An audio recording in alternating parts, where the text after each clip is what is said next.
Go. Hey guys, welcome back to Mask Cowl. My name is Ben. That's Justin. Doing the intro this time. So coming up, what we got? We got Daredevil. That's first what we're going to talk about. The season finale just concluded of Daredevil Born Again season 2, and a little bit later we got a surprise for you guys because it's May the 4th week, Revenge of the 5th. You know how it is. So we're going to do movie rankings as well in the Star Wars universe, except for the little ones off like Solo Yeah, and no Rogue spinoffs, One. just the numbered Just the titles. trilogies. Just the The trilogies. three So trilogies. Break them looking up. forward to that. There's going to be timestamps in the description. Leave us a comment what you think, all that jazz. So without further ado, we're going to jump right into Daredevil season finale. Justin, what did you think? All right, you want me to go first this week again? Hey, go Okay. for it. I'm ready to just kind Okay. of jump in whenever. All right. This episode has destroyed about 90% of the interest I had in this show. I What? think that this Why? is the second worst episode of the season. What's worse? The first one. Um, that you liked. You're crazy. I just the first one just didn't do anything for me. But this one, there's so many cool or interesting, and we'll get into it in a second. I don't want to get into spoilers yet, but I will say that like there's like every time they do something like really cool or even good or even interesting, they immediately fumble it. Every single scene in this episode, everything they do starts out good and then just fumbles it. By the end of I the like the resolution of whatever thing they're doing, it's a mess. I hated it. Um, while I was I watching it, I was hype, but then afterwards, it just kept sitting with me, and I kept thinking more and more about it, and like it just kept breaking down more and more. I didn't like it right at the end. I had problems with it right at the end, like with the way it ended, but I just I yeah I'm so frustrated with this finale. Um, So I understand. I think I already understand what you're saying. Where there's like interesting ways they go with this, and they almost like immediately fumble it. I think I'm everything, excited to talk about what it is. yeah. I this episode was very conflicting. Before we get into spoilers, just general view of the episode. Oh, and Again, we it's should give like a score for the whole season too we'll do that at the before very end. the We'll do very a very very before end. spoiler talk. You think like give a score for the season and then At the end of the spoilers? spoiler talk, just so that they know more about. Anyway, this episode I thought was okay. Like, it's Okay. probably my third favorite episode of the season Wow. Okay. because I think the one with the flashbacks to You liked it? Foggy, Yeah. The Mercy, Netflix or whatever, flashback is good. Yeah. that's the best. This is the best episode by far. Not even close. Then, in my opinion, I think episode one was my second favorite, and then this one. With that being said, it's not that this one was great. It's very sloppy, but there is some sauce in there. So, do you want to jump into spoilers of those? So, anything for spoilers? Um, Not that I could think of everything. I mean, it's the finale of the season. It's Yeah. gonna be like everything kind of is supposed to come to a head here. Um, so yeah, I mean we're gonna Maybe have to get into spoilers. if you want to avoid spoilers and just want to hear the ratings, I'll timestamp Timestamp that the as well. ratings, yeah, for sure. Yeah. For next. So you got that without spoilers. So without further ado, I'm going to lead off with a question for you. Mm. Did Buck die? I don't. Who knows? Who knows? No, Just I don't.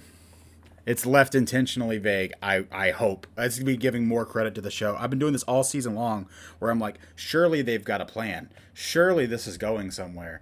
And it's just like, no, we're just there's a 2 year old at the steering wheel and no one knows what they're doing. Do you think that was intentional? By the way, That's what I just said. I like no, no, every no. point Do in you this think? season I have been thinking this has to be intentional. There's no way they're Do just like stumbling through the writers room just mad libbings this, but then they just keep well, doing it. And I'm like, what I'm what are we saying is, doing? do you think Daredevil, not Daredevil, do you think Bullseye intentionally shot Buck? I know Buck got in the way of Kingpin, They but do you think I that was more the mind game by Bullseye on Kingpin? I don't think so, only because of how incompetent the show has been. when it comes to that stuff and delivering on stuff or whatever. Yeah, like why would you miss and then just walk away if you're Bullseye?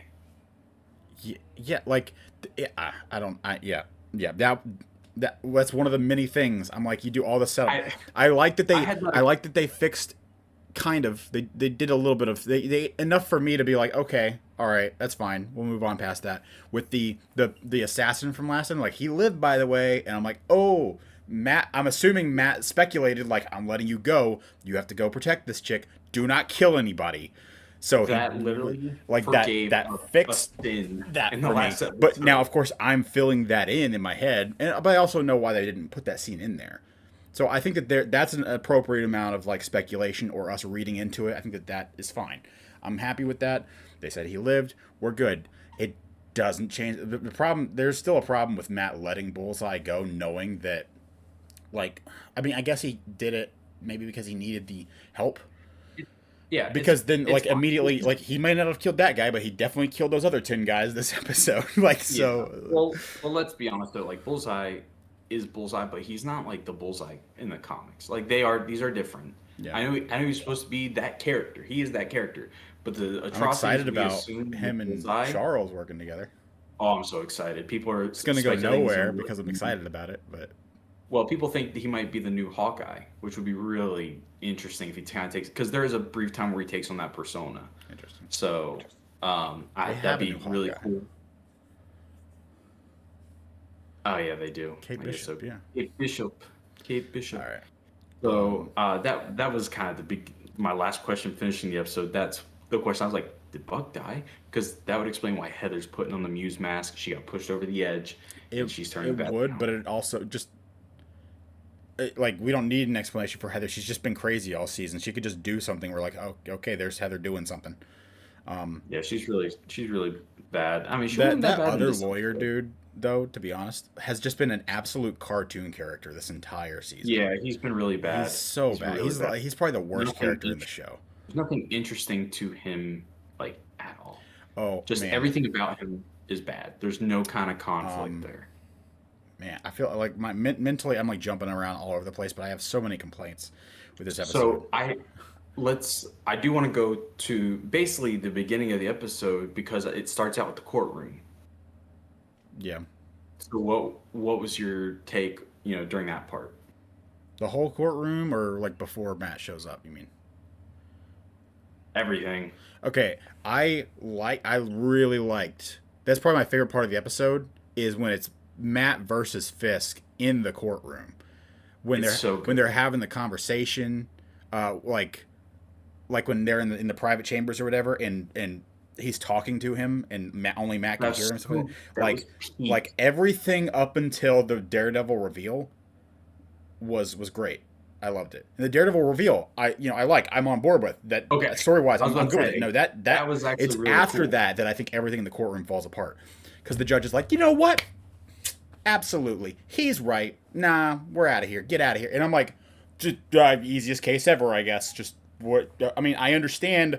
Like, to me, that's like, the pendulum is so far in Fisk's favor with, like, how much control and everything he's been, like, Yeah. accruing and stuff like that. He The owns the pendulum system. shouldn't swing completely the other way. It should be like what Matt just did brought it, like, at best back to neutral. Now we're gonna have, like, an actual court hearing or something like that. Not, I like the spunk of this kid.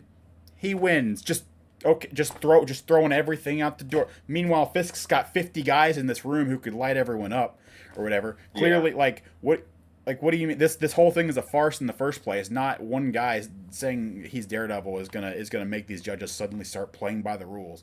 I just it that's what fell apart for me. Like, the court scene, Matt, and specifically the dynamic of Matt versus Fisk and everything like that. Great. It's just, as soon, like, after he revealed it, it was just like the floodgates were open in the worst way. It was all sunshine and rainbows and everything's good. And It's I almost hated like it. it's so easy of a resolution. You kind of like question it. Like, Yeah, was that it? it didn't make any. It But didn't make any sense. when it starts out in the courtroom, dude, I'm trying to give Kirsten opportunities to, like, for me to enjoy her character. She's completely useless, dude.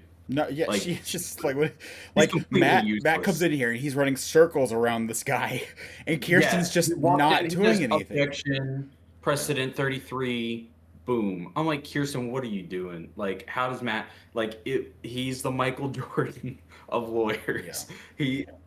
As you said, the lawyer, any of the court scenes with Matt speaking. Real okay. So this Oh, show more so. There's a scene later at the near the very end of the episode with Charlie Cox and Vincent D'Onofrio, and it really just made me realize. I know this is going to be very obvious, but the strength of this show is any time Charlie Cox is talking with a person. yeah. Oh, yeah. Matt is Like by far the best. Is the best part of the show, and he's not in it enough. he anytime. I mean, my three favorite episodes have hardly any fighting in it. Right. Yeah. No. No. I Yeah. mean, Absolutely. The best part. I this mean, one's got a lot the of fights are but cool. Don't get me wrong. The fights are they're, great. I like the they're okay. fights, but Matt carries the show. Charlie Yeah. Cox carries the show hard. Yep. Um, and it's So just much. I just need more of it, or I need anyone else to start pulling their own weight. Well, okay, like Yeah. to be fair, well, no, I was gonna say to be fair, you also have Vincent D'Onofrio. I don't think he's been like he's been. I've been. This is this. It's the same I thing. He is constantly on the back foot. He's constantly losing. He's constantly reacting. It's like he had none of this like none of this like like for weeks now. You could tell Matt has been like this is like Matt's been playing chess. Kingpin isn't even at the checkerboard. He's not playing. He's just he's at like tic tac toe. he's not even playing a game. He's just like waiting for snail mail to see what Matt's gonna do next or something. I don't know. Um, Also, the whole like the thing that he gives to Buck, and he's just like, and Buck's like, "Are you sure you want to do this?" And he's like, "Yes." Um, that looked like a legal document. That didn't look like here's the plans for the troops to these guys to line up and take shots. I'm assuming because I have to assume stuff in this show that was the arrangements for the guys to set up across the street with the fake bullseye and everything. No, that was the subpoena, not subpoena, whatever it is, the for Kingpin to come in as a witness. That's what that was. That's why he said, "Are you Oh, sure you oh, want to do that?" And he said, "Yeah." I so when he that first makes showed so it, much more sense. Yeah, that's me. That's I me missing thought that. I thought it was something else. I I knew it was thought a it was legal him. thing. I thought it was like a formal letter of him outing Matt as Daredevil. And then when Buck's just like, "Are you sure you want to do this?" Because it's like he knew Matt was going to show up as Matt Murdock in the courtroom, And and that in his scene where mind, Matt calls Fisk into the courtroom too, and he's like walking through, like, yeah, that's great. That it's was the great. perfect timing though. Yeah. I was kind of like, "Come on, I mean, I come assume he on." was there, I guess Matt heard or him talking. He's like, "All maybe right, it was let me like make just my movie speech magic where now." they just delayed it or whatever, like waited 10 minutes for him to Yeah, get there. yeah. As you said though, the scene where Fisk is just sitting in the chair and he's like, "Murdock," and because he knows You he can really hear want to him. do this? Yeah. It was great. There was a sneeze. Um. Uh, I did want to say I think she's just the worst, dude. Like I'm tired of blaming the character of Karen. I'm ready to blame the actress. I'm ready to blame Deborah Ann I have Moore. no Like reason to. I've only seen her in one other thing, and that was God of War, and I don't like that game, but she was good in that. So I mean, like, she's it's got to just be Karen. everything is just so expressive and That's what like you're supposed to do when you're an actor. no, they're supposed to be so like I don't. Every time it shows her, I'm like, can you just stop? Like Uh, this is not a good character, I not a don't good like actress. Karen, but none of Get the away stuff from that you're saying is is why. I I'm just like, oh my God, I'm just so done with it. You know what? I did like her at the end I when she was with Matt and at the dinner. oh That yeah, was when that she was said good. like, she's just like I don't like this. Basically like saying like that was the first time since the war gentleman shot Bullseye where I was like this feels like a real character now. Yeah. Like this feels like a real Um, person not just saying whatever exposition. but it's also just more fumbling the back. Like with Karen specifically, I feel like they fumbled the scene. Like you were complaining about how like, oh, I don't like that she's able to fight now or take care of herself or whatever and all that stuff or whatever to an extent. And Yeah. I'm like, I'm fine with that within reason or whatever. When she sneaks up on that cop or the AVTF guy and takes him out or whatever, You got a if she gun. snuck up on him the whole time and took him out, I'd be like, great. That's fine. Nah. That's perfectly And good. he But turned he around turns around and like actively engages with her, and I'm and like, she just no. elbow. And she just, but like, I mean, to be clear, that's not like a her specific thing. That's just like something that like superhero movies just been doing, and movies in general lately. They've just been doing like, oh, the Don't heroine even, or the like people like people who shouldn't be like the combat people are suddenly just taking out cops or like military guys or whatever because they're grunts. Like, it's listen, stupid. it's everybody kind of acts like damsel in distress is a bad thing, and we don't want that. Listen, I don't want like Wonder Woman's boyfriend to really be fighting her battles either. It's not about that. It's I Oh want the yeah, no, superhero to yeah. be doing it. Their love interest or whatever, their role is kind of damsel in distress. I don't like it when they're actively involved because that's the superhero's job, whether it's a man or a woman, whatever. Now, but like if you had someone who had like a reason, like if you have a Batman movie and he's dating Catwoman or Talia al Ghul, Makes and sense. she's Yeah. doing like yes, because that's what she does. Like that's What I don't like though is Lois Lane, a reporter, driving a rocket ship. That's another topic it's for another day. intuitive. It's intuitive. Anyway, It's intuitive. um, Um, the courtroom scene. Last thing I think I have about it is when Matt outed himself. First of all, when he said "I'm Daredevil," goosebumps, like straight. I don't know what it was. It was just so the way he said it was just so perfect. I don't know, but I at first didn't know how to feel about it.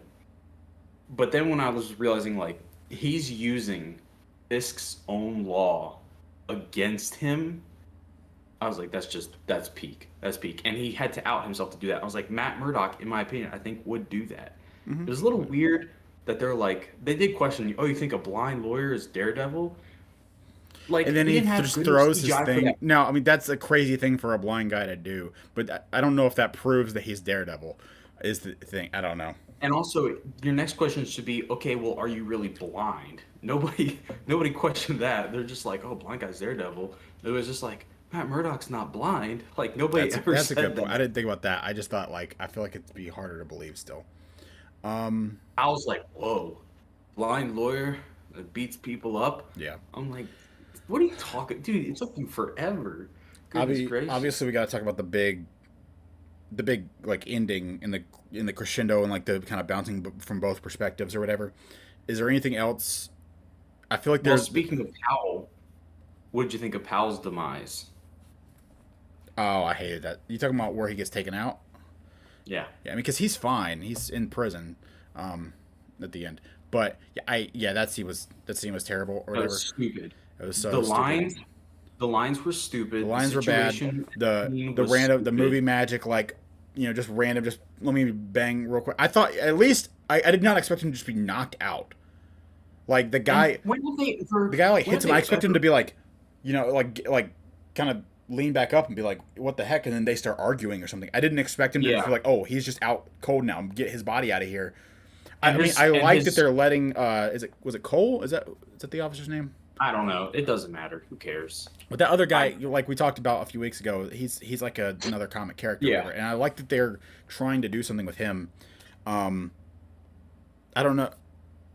Before, I feel like the big thing is going to be the big what I just talked about with the big like lead up and the switching perspectives or whatever, and that final big thing. So I'm going to jump a little bit past that real quick, Okay. um, because there is the big drop of like leading up to. I mean, we've seen the leaks. The Defenders are coming back next season or whatever. Um, Yeah. we already gave a spoiler warning. Luke Cage shows up to Jessica Jones' office at the very end or whatever, and they said he got someone else to do the job that I was doing, and it cuts to Mr. Charles on a plane with Hawkeye. Bullseye. Um, but Bullseye. No. yeah, so that at that scene, I mean, I should have realized this earlier. Is the thing that bugged me about this. I mean, but when I saw Luke Cage and Jessica Jones, and I was like, okay, we know Danny Rand's also coming back next season. They're doing Defenders, so it's still Danny not gonna be a Rand. match show. But then it hit me. I'm like, this is why they killed Buck. They have too many characters. And next season they're not gonna be able to focus on Buck or not Buck. I mean Daniel, not Buck. Next season, They're not going to be able to focus on Daniel. They're not going to be able to focus on Kirsten. They're not going to be able to focus on Cherry or whatever, which is fine. They barely focus it on this season, but like, uh, like, but they're not going to focus on Matt either. Matt's going to get his 20% of screen time. Jessica Jones is going to have drama going on. Luke Cage is going to have drama going on. Danny Rand's going to have drama going on. And it's just going to be bouncing between all of them. And it's not going to be Daredevil Born Again. It's going to be the Defenders. Yeah. One last run. And it's like, the boys are back in town type of thing. And I'm like, that's cool. That's not what that's not what I want to watch right now. And it's just, that makes me frustrated. And the fact that, like, last season was good, but it ended in a way that was really frustrating. And it's like, okay, well, at least there's no way that they have to answer that next season. So when this season comes, like, they hit it, they're, it's all gas for the most part. It was a lot of hype or whatever, and I have said this several times already in this podcast. It's about the payoff. It's about how you like you don't have to end everything. I understand shows, movie series or whatever, they keep going afterwards. You keep it compelling. My problem with Across the Spider-Verse though is you don't have a payoff. You don't have that. Yeah. You don't have the ending to one of the arcs or something. You don't have like a conclusion to something that's tangible and feasible, or at least a satisfying enough ending to one of the important things. There needs to be like an arc to each like season or each movie, even if there's an overarching plot. There needs to be like something else that is resolved per movie or per season or whatever. And last season they didn't do it. This season did the same thing, except instead of the gas pedal being on 60 miles per hour like it was last season, this whole season it's been on like 85, 90, 100 miles per hour. It's just been going, and it just it hit a cinder block wall at the end of the season, and I'm like, are you kidding me? And one of the drivers got launched into jail, and the other one got launched to Tahiti or something. Like, what are we doing? I'm so frustrated with the show. I don't know if I'm gonna have it. I don't know if I'm gonna watch it next. I mean, I'm gonna watch it because we're doing this. But man, I am just so uninterested in next season. What exclusively character or decision did you not like? You don't like that this is basically just all a build up to Defenders. I get that. Did you not like Kingpin's resolution? No. I don't like Kingpin's resolution. I don't like how the court scene ended or whatever. That should have, like, I don't know. I went to college for criminal justice. Like, I know how the court system works or whatever. It doesn't need to be perfect. It doesn't. I understand it's still movie magic or whatever. It's movie magic. But like that was insane. I have never seen anything that was like beyond liar levels of ridiculousness. The way that was just thrown out so flippantly on something that was like adjacent to the actual point of the thing. It's like that just adds more evidence. There's no way that throws out her whole case. That's just stupid. Like the case is a sham, but that's not something you just like from this random extra evidence that is just now being added in. It doesn't work like that. So the court case, I'm really realizing I hate like big group, like random like NPC group battles. Hate that. It's like probably my least favorite scene in Daredevil and Wolverine. Deadpool and Wolverine is the big final fight with like the rejects against the like Cassandra Nova's people, like that whole it's just nonstop, just nothingness. It's different in like something like I disagree because that seems awesome, but I know what you're saying. I rewatched it the other day and I'm like, I still just don't like. There's just a whole hodgepodge of nothing going on down here. Like there's like aerial shots and you just see everyone fighting, and I'm like, I don't care about that. I don't think it was handled well, and this is the same thing with this. I like the personal scenes where it's Kingpin and he's tearing through people, and it's Matt and Jessica and they're tearing through people. I like those two scenes, but when it gets to like they're all standing there like looking up at him, and I'm like, this is what I've been scared of the entire season ever since the first that trailer right before the season dropped where they showed this scene. I've been scared. Like, how are they going to handle it? Like, is he just going to fight him in front of these people? Because like we need Like Matt, I don't need Matt to kill Kingpin. I don't want Matt to kill Kingpin. But you want him to beat him. He needs to beat him, and it needs to be Physically. publicly. It needs to be, and it needs to be in a way that like Kingpin goes to jail. This is ridiculous. The fact that like Yeah, he they don't fight again. doesn't. They gave us our little participation trophy fight 2 episodes ago. It was like a half fight Yeah. because I expected more to come later. Like the fight was cool, but it's like it felt like this is the tease for what they're gonna give us, and they don't give it to us. Instead, you just have this whole, and like I was wondering, like, is he really just gonna beat these waves of people until Matt goes up there? Uh, I was uh, kind of, but like I'm like I know I at don't some like. point they can overpower him. Just like how I don't masses like work. MCU Kingpin. I don't like how they power scale him to a degree that's like that's. I've never we've talked before where we want Kingpin to feel like imposing. I think what was special about the Netflix show Kingpin is that yes, he's a huge guy who is physically imposing, but that's not what scared you about him. It was his other things. And it feels like since he's been in the MCU doesn't know how to handle that side of him. Well, So they dial the violence and physical attributes to 1,000 and make him punch a dude across the room and his head into a bleacher. That dude's dead, by the Oh way. I yeah, don't know. no. She offers him the deal, and then he proceeds to go out and kill 20 people, Yeah. and then Matt's There's like, no way "Take the he's getting deal," that and I'm deal. like, "What? What do you mean? What do you mean?" Why are they offering him the deal, by the way? That's like a diplomatic thing. At that Is it point, I could almost understand offering the deal when she's still in the courtroom. After he goes out, there's no way that deal's still on the table. He just killed well, 20 people. I what they should have done is I could understand it if he has like his own like loyal followers, like Homelander has his, followers. Like if there was But we Kingpin don't see it except guys, for the AVTF. there's We don't see any of no, I those. know. It's like the whole But city. imagine if there I mean, like was not New the whole city. Yorkers, and to prevent any sort of bloodshed or some sort of fight between them, that's why they did that. That would make more sense. Yeah, But if I'm they like, showed that he who had are some support behind him, which we yes, assume he does. that's But but like we're doing we the don't work show. there. Yeah, exactly. It's the same thing I've We're said doing like the four work. times this season. Yeah. It's like it's us figuring stuff out that you're not telling it, and you don't have to tell us Yeah. everything. But And we're figuring out and too the thing much. is, and people are insulting us for saying that. Where like I'm seeing on Twitter, people are like, "Oh, you guys have no media literacy. Don't you understand? It's because of this, this, this." It's like, okay, yeah, I understand that, but the thing is, Media they didn't literacy say is that in the important. show. Yes, media literacy is important, and there's certain things that you can like, that you can expect the audience to glean from this or whatever. The problem is when you keep doing that for every little thing, it's less about media literacy and more just like you don't know what's going on, so you're letting the audience fill in the blanks for you.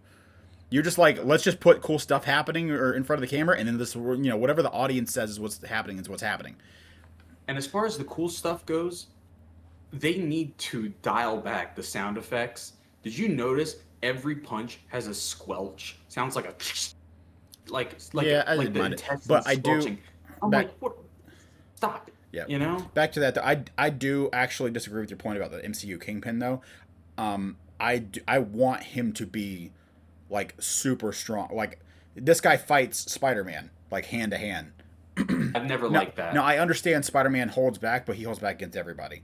Um, but like the one of the not like Spider-Man PS4 that game or whatever. The first mission or whatever is like you going to fight Kingpin and you fight him. But He's a that's a boss. cartoon. It's not. It's a It's a video game. cartoon. He's not like Blob. He's just a big dude. He's not like a mutant He with is, super strength. but he is. He has like I don't know. He's just a big dude I think he in would the be like. comics. I feel like strength wise or whatever. He might be like close to like Captain America. No, I don't know. he shouldn't be. People expect, and even if he is in the comics, that's fine. That is not the Kingpin in the Netflix show. Well, the Kingpin Netflix He's show no, he's isn't still good strong. then. He's still strong. He still beats the tar out of any normal human or superhero. He beats the absolute, like he beats the brakes off of Punisher in the prison. Beats him to a bloody pulp. Like that's how strong he is. He beats the tar out of Matt when he has the suit on. Doesn't matter. That's fine. But this whole like, as you said, Captain America level of super strength, it's too much. No, It's I stupid. don't think he's that level, but I think he should. I think he's like I think like Kingpin is like I don't even know if I'd say like I don't know. Can I Like can I also say, as far as with Matt and Daredevil, I wish we used the Billy Club CGI more for him swinging in New York than the fights, because I don't know why it looks so bad to me. People say like the PNGs in Invincible where they just kind of slide it. That's what it looks like. He's just like in the same position and they're just moving him across the hallway. Like I don't how mind. many times can you do I this? think it I looks don't. I fine. think it's stupid. I think I'm just glad that they're having doing it. That's the little bit of oh, fantastical stuff they're putting in there, and they're doing it. if you don't have the budget to do it right, don't do it. I don't The know. fights are already good I'd have hand to to hand. like I don't they're need so him. fast. I haven't really noticed or whatever. I assumed that Yeah, they were literally like wiring a guy and then just moving him through a hallway, like a yeah, stunt but it guy. does not. It doesn't Which I look don't know how you right. can Like, make it look more practically than literally doing it. I don't know. I don't know how you do that. I think if you're gonna do the whole Billy Club thing, like have it, retractable, but like have him put it around guys' necks and throw them, or what, like do other stuff like that. I don't need him clipping into the wall and like launching over there. To me, it I'm looks fine with it. That dumb. doesn't bother me. Yeah, the I White just wish Tiger that. girl as well. Like, But that was fine. okay, I liked her. we They didn't still give her a ton of stuff to do, which was fine. Like it was like we still mostly don't get Matt with a how her little bit of powers Jessica, and work. then even less. They're just like if my my main complaint here has been they're focusing too much on other people. So if they don't want to dive into her that much right now, I am fine with it. I don't need to know every little detail about her. If you want to Yeah. sprinkle a little bit of her in there, that's fine with me. Less is more. So I'm fine with that. It's cool that they're including her, and in my opinion, I like that they're doing it as little as there are because that if they would have gone more, that's less stuff for Daredevil, which is what I'm Yeah. here for. So I'm happy with how she was handled this season. I think that before we get, For I the most think part, the only except for the little bit I have to talk about is that for the very last bit of the show. Did you have anything else before we get to that? I don't I we kind of talked we touched on the deal. I don't like the deal. That Um, scene was good though. The scene with him and Wilson saying like, "I'll listen. I'll step away, go to prison. You stop, and you like that scene." While I might not agree with the actual situation and the doesn't make resolution, any sense. Charlie Cox is Daredevil. Like I'm Yeah, ready to put him in the top. I'll put top five to be safe. Top five superhero casting of all time. I don't Ready to know. put I him would up definitely there. put him top 10. I don't know if I'd put him top 5. He's top Like five. the only thing that bugs me, I guess, and I think about it every time he's doing lawyer stuff or whatever. Like I love Charlie Cox. I think he's great. I love him. I've always loved him as this character. Even the Netflix show, like I just across the board, I think he's great. I can't think of a single other person that would want to do it. I think he has just really like I think that he has grown to love the character, and because of that, he just puts his heart into it, and I love I think it's great. I have not a single problem with him. I looking at him and I'm like, to me, he doesn't look like Matt in the comics because Matt's like that like Redhead. redhead dude or whatever. But Nobody likes gingers anyways. wow. I'm just kidding. I'm kidding, But guys. so like looks wise, like it like I'm over it. Um, but I still like look and I'm like it doesn't really look like Matt Murdock Yeah, to me. but Captain But America's got bleach blonde hair in the comics, so and it doesn't they matter. bleached or whatever they like gave Chris Evans' hair is not that. Is it's pretty more blonde. brunette. It's More pretty brunette. He's blonde. not blonde. Um, He's up there. The as you said, for the end. Also I thought it was kind of weird how Matt and Jessica jump up there and like they don't really get. It they takes him forever to get to I him. know. Well, like right before then, I'm like mentally mapping out this room. Matt zips up there. I'm like, oh, okay, Matt's gonna go up there and intervene or take over the fight. No, Directly. but he zips up to the middle point or like the midpoint of the stairs, and the stairs are only like a 90-degree angle of him. There's like they go up, it's a platform, they go up again, and there's Yeah. Kingpin. He zips up to the Yep. middle platform to claw his way up there. Don't know why he did that. She jumps up there. We get some real. I got some. When she jumped, I was like, wow, that's straight out of like a 2003 superhero movie or something. That was crazy. Yeah. Get That's what they do with her powers, though, in her so show as well. so I was like, okay. But then I don't know if you noticed this, like I think it cuts the like a close up on Kingpin maybe or whatever for a couple seconds, and then it like cuts to a behind scene of him like struggling with the people, but you can see everything, or it's like above or whatever. You And can they're see not those there. landing. They're not there. Like where are they Yeah, at? I noticed that. I was looking I for was them. wondering, I was like, where are they Like at? how I was long is it looking gonna at take because them to get there? I thought Jessica was gonna start throwing them, so I was just like, oh, is she gonna like? I was kind of looking for her, and I was just like, I don't see a black leather jacket there, Yeah. and yeah, so I assume they I just don't know forgot. where she went after that because Matt claws his way up to Fisk. What where? I don't remember where Jessica's at. She just, I don't know what the point of her going up there was because she doesn't. Maybe she's there somewhere. I don't remember seeing her in that scene, but I was focused on like the center of the frame or whatever. I don't know. Yeah. The So, deal really pisses me off. I don't like what that. do you think of everybody's resolutions? What do you mean? We got Hawkeye's resolution, not Hawkeye, Bullseye's resolution, sort of. I do want to see. I really hope they do something with him. I don't know Maybe why he didn't ooh, finish the put him job. in the Thunderbolts. Put him in the New Avengers because Mr. Charles is with DeFontaine. Put Bullseye in the New Avengers. Yeah. Um, Uh, Matt is in prison. I have been seeing people talk about this with the Matt in prison thing. Just real quick, tiny pivot to Spider-Man: Brand New Day. Um, I thought it would be really cool now that Matt's in prison if they re-uploaded the Brand New Day trailer with Matt not like if there's any scenes that he's in, put him in, put him back in, like the digitaled out or whatever. He was So there the whole he was time. there, yeah. I thought that would be a cool little way to address that or whatever. Is that July or June that comes out? July. I was really hoping it was June. We got 2 months till that movie comes out. And we've only got one trailer. Yeah. Have Well, they're doing. Here's the thing. They're adding. Did you know they're adding more stuff to it? Spider-Man? Yeah. Well, I think like 2 weeks ago they were doing some reshoots, and actually, Tom Holland said we had more ideas that popped up. They're like, oh, let's just go add this, and so they're adding. They're still adding more stuff to it. This thing now. I The did early see screenings are. like this morning or yesterday. I saw a news source say that Doomsday is doing reshoots, but apparently that's kind of normal. That's normal, yeah. But people are apparent according to the early screenings, people are saying Brand New Day looks amazing. But based on this, these additions and things like it does worry me. This might be a mess. But anyway, back to your point about Daredevil, with him ending up in prison. I really hope he's in the number one thing at this point that I want from Brand New Day is Daredevil. I would love I Daredevil to need be it, in that dude. movie. I need it. Um, I don't the think only it's thing the gonna only happen. thing that worries me about it though is we know that he's still in prison in season 3, Yeah, from all the leaks. So he could go back or whatever.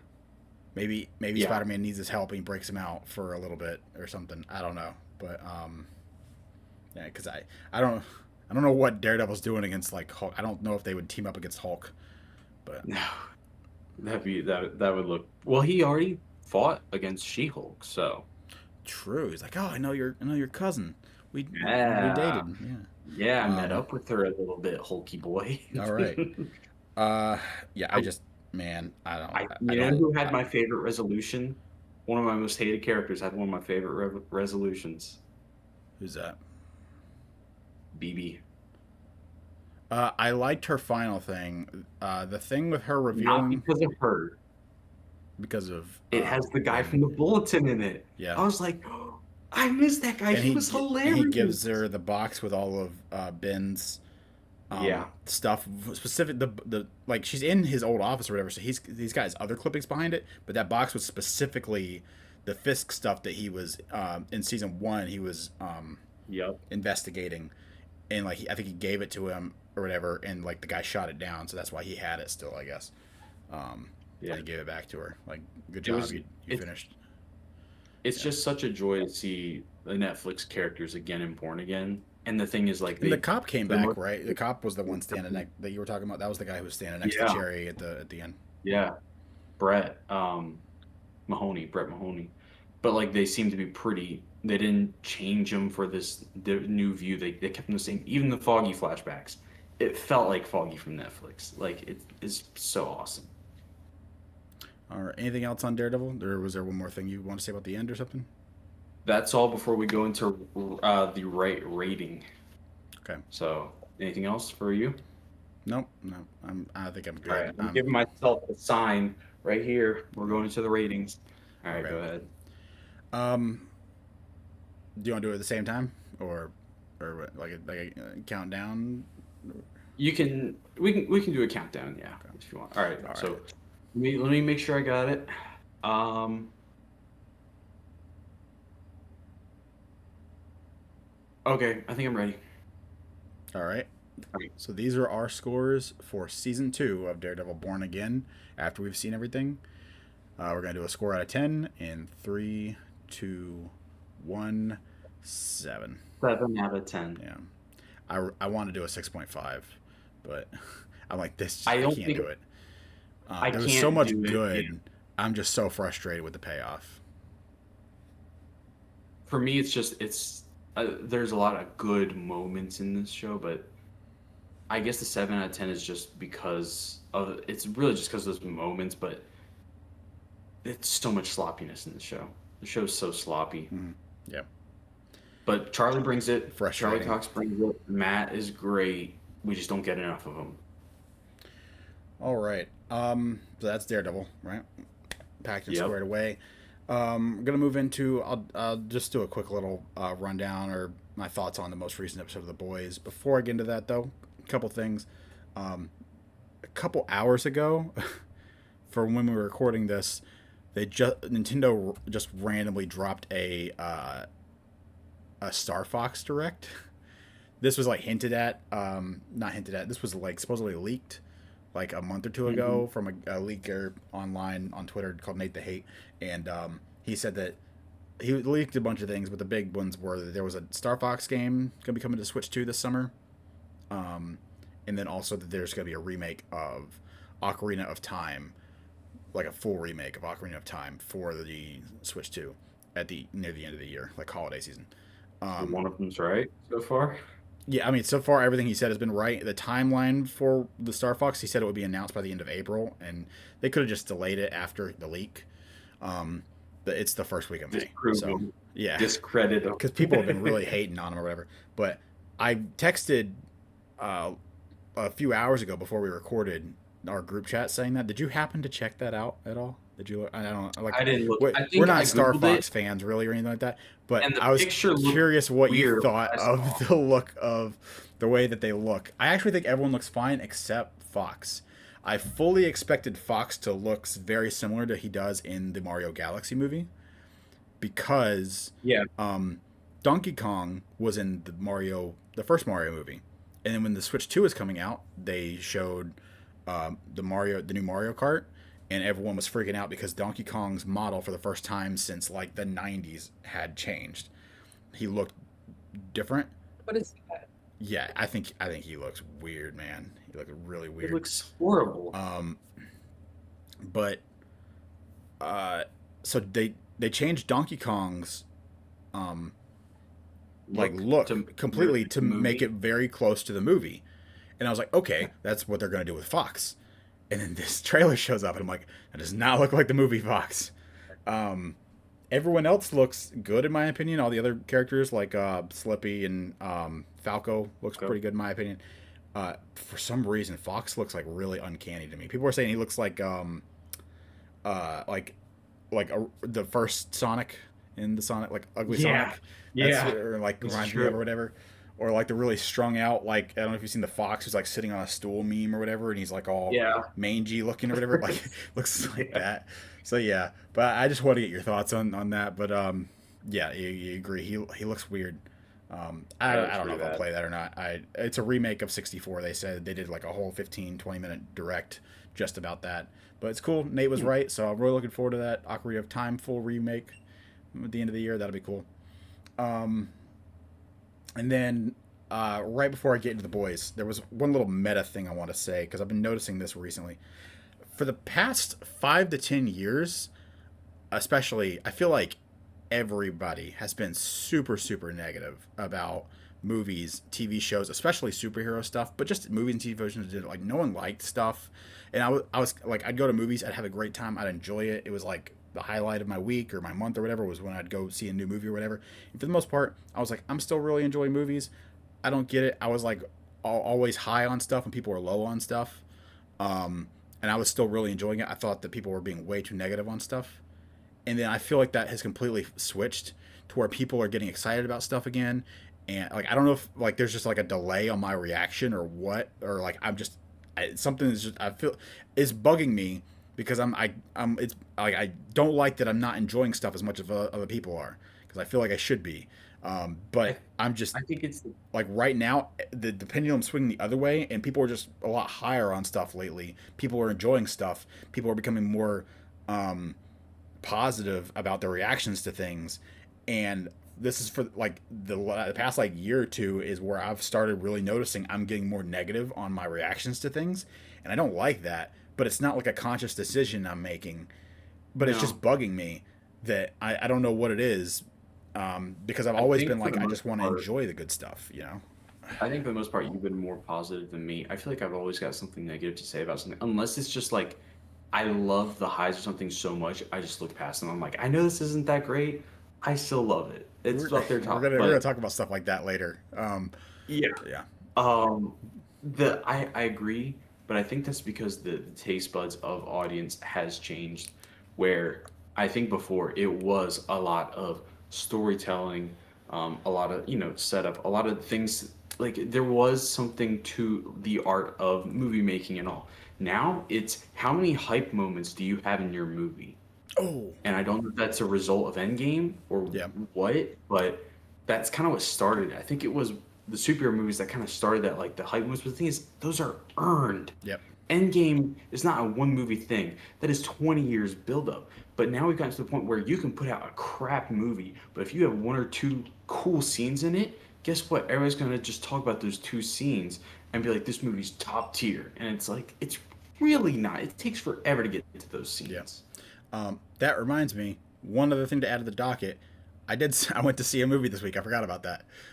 But it goes in line with what you just said. So I guess I'll go ahead and throw that in because it's relevant to what you just said or whatever about how like movies and like movie making has changed over the years and stuff like that. My wife Yeah. and I went to go see Devil Wears Prada 2 uh, over the weekend. Oh yeah. So Oh no, you're good. yeah, we No, watched yeah. the. You did the She first made one me last watch time. the Yeah. first one like a few weeks ago or whatever, but Yeah. I'd never seen it, and she was excited for the second one because she really likes it. And I remember I was lower on it, and I'm like, this is. I'm pretty sure this is like a cult classic or whatever. Not even a cult classic. Like this is considered like whatever genre that is. I don't know what genre that is, but whatever it is, it's considered like it has a lot of high praise. This is like considered a big movie in that sphere. Yeah. And the Devil Wears Prada 2 is very much a modern movie. Yeah, I mean, I guess okay. Let me just go ahead and give it a score. So, Devil Wears Prada 2, um, I will give it a. I'm gonna give it a. Oh my gosh, I'm between that 6.5 and that 7. Um, what did I give the first one? I think I gave it a 7.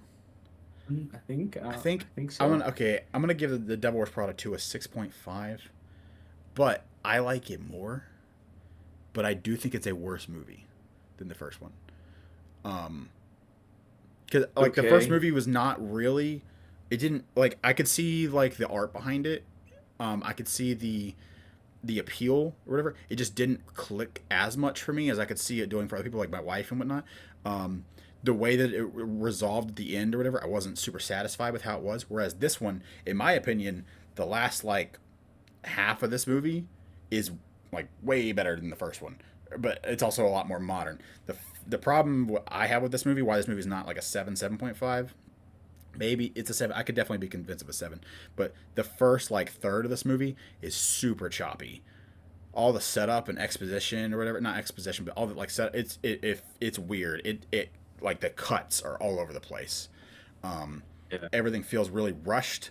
The editing is like really kind of choppy and it just splits up and kind of bounces around from character to character or whatever. But once you actually get into once the setup is done and we're back with our characters from the first one, um, all the main people are returning. There's a handful of people who didn't return, but they're like the boyfriend and different people like that. This Ones that has make sense. what? Ones that make sense didn't return. Yeah, but like the main core cast is there with some new people. You've got Anne Hathaway, Meryl Streep, Stanley Tucci. Love Stanley Tucci, Stanley man. Tucci. He's so He's good. He's the awesome. best part of both these movies. Or Yeah. he's my favorite part. But I mean, Meryl Streep is probably the best part about these movies, if we're being honest. Because Meryl Streep is fantastic. Anne Hathaway is great. Emily Blunt. I love Emily Blunt. I hate Emily Blunt. I just I don't don't like her. understand that. I think she's great. I like her. That's like a debate my wife and I are having now because my wife didn't know who Emily Blunt was. She thought she was just like the other girl in this movie, whereas she knows who Anne Hathaway is. And then I'm watching these movies and I'm like, oh, there's Emily Blunt. Emily Blunt's in these, and she's like, who is that? It's just that random. No, it's she's like That's how I feel too. she's like That's how the I feel other. too. She's the other girl, or I'm whatever, because like Anne Jim's Hathaway is wife. the main character, and then the other girl who's like rival slash competing slash coworker slash friend ish is Emily Blunt. But but I would say that the last the whole movie is very modern. It doesn't it feels like it has to have that feel good, satisfying, wrap everything up with a nice bow ending that a lot of modern Yeah. movies do. That a lot of people probably don't like. For what it was, and me not being like a big nostalgic Stop. fan of the first one. I was just going to hopefully enjoy a movie and have a good time or whatever, and Yeah. I liked that aspect of it. So I liked that it had a more put a nice little bow on the end. By the end of it, it had a more satisfying ending. It wasn't. I feel like the first. It's not an artsy movie. It's not like a Scorsese or anything like that in the first one. But it's it's a movie like with a message or whatever. The first one. Did your wife like the second one better than the first? No, she liked the first or she liked the second one, but she loves the first one, so she likes the first one better. Um, there are some absolute like really stupid characters in the second one, that are like really just caricatures or whatever. But anyway, I enjoyed it. Um, I think if you like the first one, I think you'll definitely like the second one. So it was a fun time. I think I definitely kind of my issue with it is that it is more of like a modern style movie, and it doesn't have that like was that I want to say that I've was like seen early 2000s colors. charm. I've seen pictures of the first one next to the second one, and the color saturation, I guess it is. It's kind of sad to see like what movies today looks like Yeah, so gutter corporate yeah, versus the color and definition that you had in those older yeah, movies. yeah. There's something so lacking now in the color grading that they use now a lot of times. Sometimes I'm good with it, but I don't know. It feels just a little bit more cookie cutter, I guess, or whatever. Yeah. Um, whereas cookies, movies used to feel a little bit more raw, I guess, with the way that they were color graded. I guess I don't know. Anyway, so yeah, just throwing that in there. I forgot to mention that.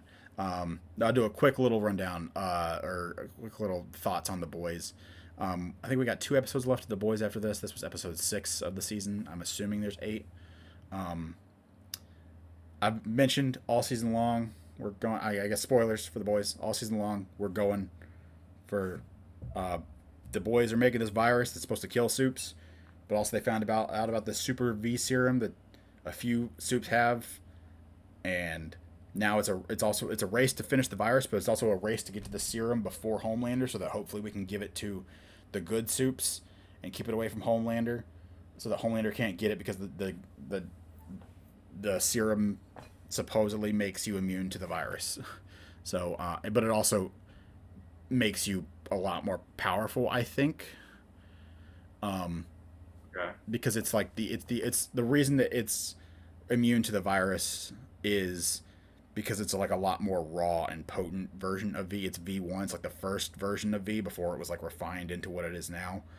Um, Yeah. but it's what Soldier Boy has. So it's like, um, so I mean, I kind of assume in the way that they hint at it, not only would it make Homelander immune, but it might also dial him up to 11 power wise. Like, So that's like the whole thing. Is like we my- can't let Homelander get this. That's like what the whole season's been about. And I've been complaining about it. Like, oh boy, we can't let Homelander get it. Here we go, He might Scooby be and the able to survive gang. 5 minutes And against then Superman when he gets that. so we have 2 episodes left, and the last minute, maybe 30 seconds of the episode, Homelander gets the serum and injects it. So Homelander has it. Homelander's got it. It's the only vial of it, I guess. I don't know. That's how it ends with him injecting the serum like that.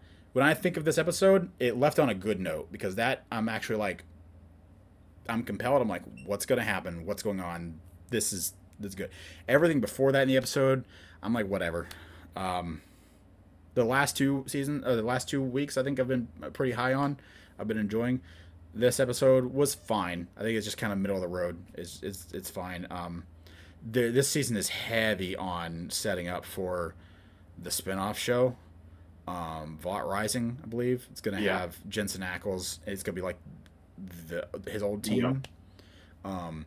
There's been like multiple characters who are gonna be in that team. The guy who had the serum, I was wondering like, where have I seen this guy? It's Jason from Stranger Things, the basketball team leader or whatever, like the jock from season. The one who looked like he was 26 or whatever on the high school. And I was like looking, I'm like, man, I recognize this guy. He's just got one of those faces. Where have I seen him before? And it's Stranger Things, of course.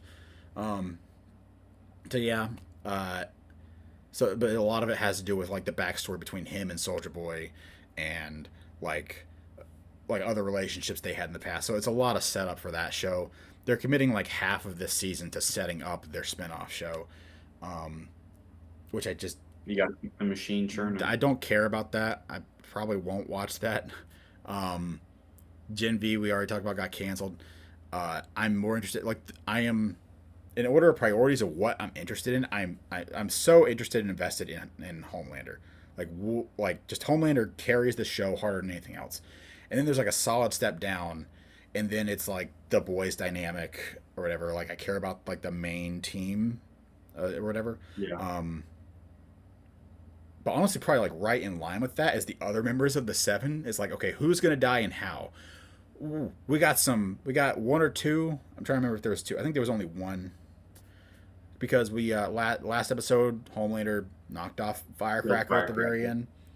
In this one, the Deep kills Black Noir 2.0. Really? In the most boring way possible. Shoots him. No, worse, because we've seen before guns don't work on him. Like they bounce off or whatever. And he just takes a knife and puts it up through his chin into his head. Because they have a big fight in their podcast studio. Man, it's. I feel like maybe someone else died of consequence, but I can't remember who it was. There's a guy that the boys team up with to track down some information, and then later they leave, and then Homelander tracks down the same guy, and they have a scene. It has a scene with him and Homelander, and that scene is one of the best scenes of the season. They have a conversation. This guy's just like a human. He fully expects Homelander's going to kill him, and he's just like talking to Homelander like a normal person. And Homelander's like, "You're not scared of me." And he's like, "No, I'm not scared of you, kid," or whatever. And I think I'm pretty sure it's the guy who was in it before. I could be getting this wrong. I think he's a doctor dude. Let me see. No, not the but. Man.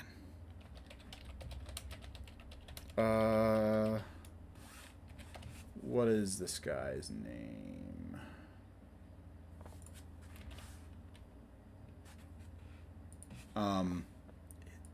Is that the guy? That's gotta be right. It's going the wrong way. Yes. Okay, I was right. He looks a little different, but Dr. Owens is the nice doctor in Stranger Things, right? Yeah. And he has been in a few episodes of The Boys as like a doctor who was involved with Vought. And he's back in here, and he's just like a sleazebag. He's like, "Oh yeah, I screwed that girl, whatever. Like I had all these relationships with all these super girls or whatever." and it's that guy. But he's just like a chill dude also. And he's just like, what's wrong? You guys are all crazy. He's talking to the boys' characters like, you guys are all crazy. And he's talking to Homelander, and he's just like, what's wrong with you? Calm down. Like, quit acting like that. He just talks to him like a normal. And he's like, he's like, you had a screwed up childhood. That sucks. I don't fear you. I feel bad for you. But at the same time, it's just like, life sucks, kid. Sometimes we get dealt like a bad hand, or and he's just talking to him like he would talk to like a normal person, just telling him straight or whatever. And Homelander's like, huh. He's it's like, all right. So after he gives him like after the guy like gives Homelander his speech, he's like, all right, now do what you got to do. Because he like they insinuate earlier that after this Homelander's just gonna kill him. And Homelander's like, you can go. And he's just like, what? He's like, leave right now. Hurry, go ahead. And he's like, okay. He just like leaves. It's like Homelander just like lets him go, and I'm like, that's perfectly how you handle him. Is you either like the Deep. I can't wait for the Deep to just be absolutely killed. Homelander's gonna get so sick of the Deep because the Deep is just It's like crazy to me a kiss up. how it's crazy to me how the tables turned on the Deep because I remember I think it was after season 3, people were like, "Oh, the Deep is like one of the best They started characters calling him the Peak. in the show." Man, no, Yeah, the Deep has always been a horrible person. He's like the worst, probably the worst person in the show. But there's times where like he hasn't fully committed to which direction he's gonna go, but then once he commits, he just stays the worst person ever. yeah. But the Legend, that's his name, is the other guy. Anyway, so I most of the episode there was that really good scene between the Legend and Homelander. Other than that, I thought it was just kind of okay, just middle of the road, whatever. The ending is the hook. Very interested to see where the last 2 episodes are going to go. I'm hoping they're going to be just absolutely bonkers, but at the same time, the guy is already hedging his bets or whatever. Like the writer or whatever, or the creator or whatever it is. I've been seeing like quotes from his interviews where he's being like, I hope that people don't retroactively judge the whole show based off their feelings on the finale and stuff like that. And everyone's like, oh, it's gonna be bad. like Yeah. like so Stranger Things, here we come, and Game of Thrones all over again. Like people don't know how to stick the landing with their shows, man. It drives me nuts. I don't know if it's true or not. I think I saw a quote from Noah Schnapp saying he wasn't a fan of the finale of Stranger Things either, but that's a separate Yeah. thing. That was just something I saw. But Okay. anything else about No, yeah, I didn't want to take that long about the boys. We can go ahead and move on to the next thing. all good? All right. So 2 movies. One of them really quick. I have been wanting to watch I think it's a Hulu original movie, Mike and Nick and Alice. Yeah. The trailer for me was just like, oh, that looks interesting. I do like Vince Vaughn. I find him funny most of the time. So I went into it. Movie's a really cool premise. If you like, if you ever find a way to go back and watch it, like the typical, gangsters, right hand man sleeping with his wife, things like that, but with time travel in it. It sounds weird, but it's a really cool premise. It's got Keith Lee David or whatever in it, from Community and the Spider-Man trailer. Is that his name? I know who you're talking about, but like you said that, and now it's like his name is all mixed up for me. You just keep going. Maybe it's Keith David. Maybe it's Keith David. But anyway, I think it is he's in it. He's funny, but the movie tries a little bit too much with its humor, where it's just like a little over the top with certain jokes. Like if you like the joke the first time it was said, you're gonna love it when it's said again. I didn't like the joke the first time it was said. I don't want to hear it again, but they keep going. But overall, is it an okay movie? You're like a 6.5. I don't even know if I'd say it's a good, but it was an okay movie.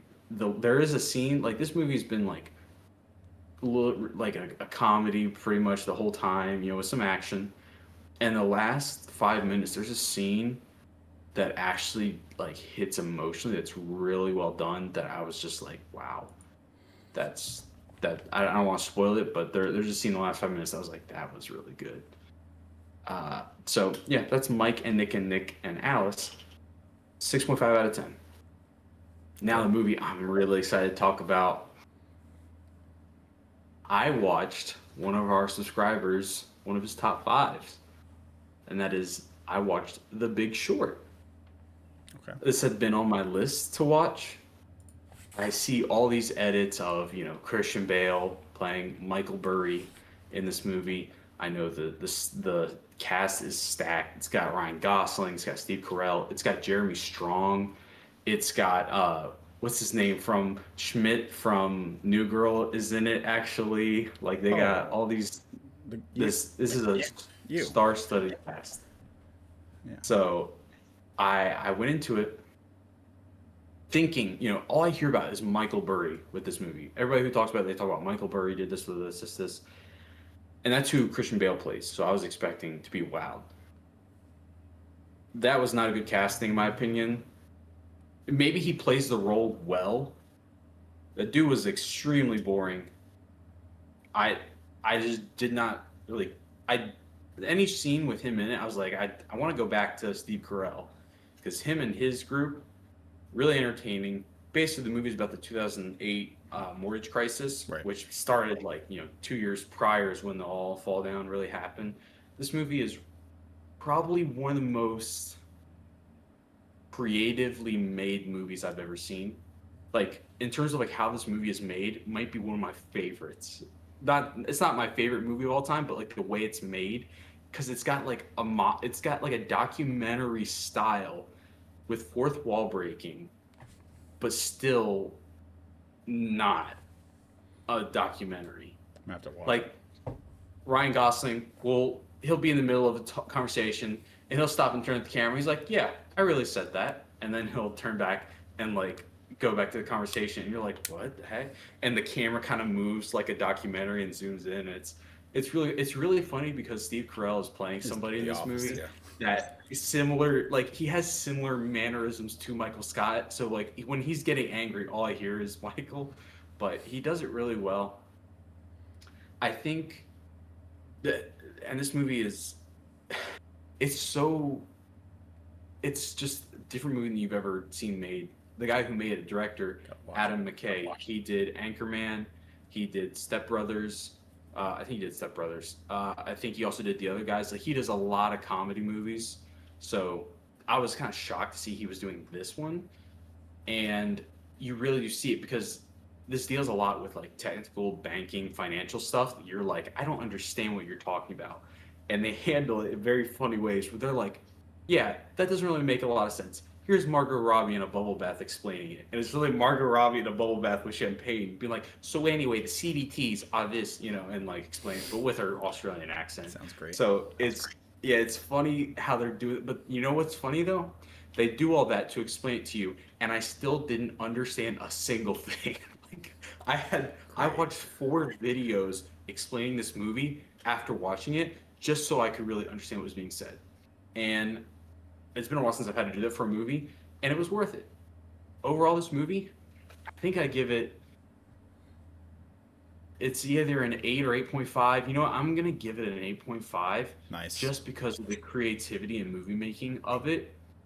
I think a criticism of mine is maybe this is real, but the really the enemies in this movie, there's no like one antagonist, but like it's just painting all these rich people, loan lenders, and things like that, and like such like greedy. It's such a caricature. Like they're bragging about ripping all these people off, and at some point, these two guys of this firm say to each other, like, "Why are they confessing to this stuff?" And they're like, "They're not confessing; they're bragging." Like it's like so over the top of how much of jerks these guys are. But that might be true how it is. Yeah. And then on the flip side of that, you have like the people who supposedly got rich from all this. They're kind of they. It's weird because they're treated as like the heroes of this movie, but there's no heroism done. And also, these guys, they're like criticizing all these fraudulent activities. Meanwhile, they're making money betting because they know of these fraudulent activities. And so it's kind of like you're saying what jerks these rich guys are, meanwhile you're making money off of their mistakes. Like it's and he says like they say multiple times like we're basically hypocrites. So they acknowledge it. It just kind of feels a little bit like I can't. It's a little hard to like say like these are the good guys, and they're not really. I get that. Oh, last character I want to bring up in this. Brad Pitt is in this. Yes. Yep. Plays a role completely out of anything you've seen Brad Pitt play, and he knocks it out of the park. There's two groups of people that are really fun. Is the was Steve Carell, Jeremy Strong. He's got some other, and Ryan Gosling is kind of in that group, in and out a little bit. They're really fun. And then there's the other group with Brad Pitt and these two other guys, and they're really fun. And then there's the Christian Bale, Michael Burry guy that I just every time he's on screen, I got lost. I was like, take me back to what's going on here. And so that was it. It was hey, Vandy, good movie. I really enjoyed it. Give me your thoughts in the comments. That was a really good movie. I enjoyed it. I kind of want to watch other investment movies, things like that. I've heard a lot about Margin Call, so I might check that out. So yeah, that was my two movies. So what did you want to jump into next? Did you want to pivot into Star Wars now? Yeah, we can do that. Okay. We had May the 4th this week and Revenge of the 5th, Revenge of the 6th, whatever you want to call it. So I did want to ask you, because this one is it's already getting kind of towards the tail end or whatever.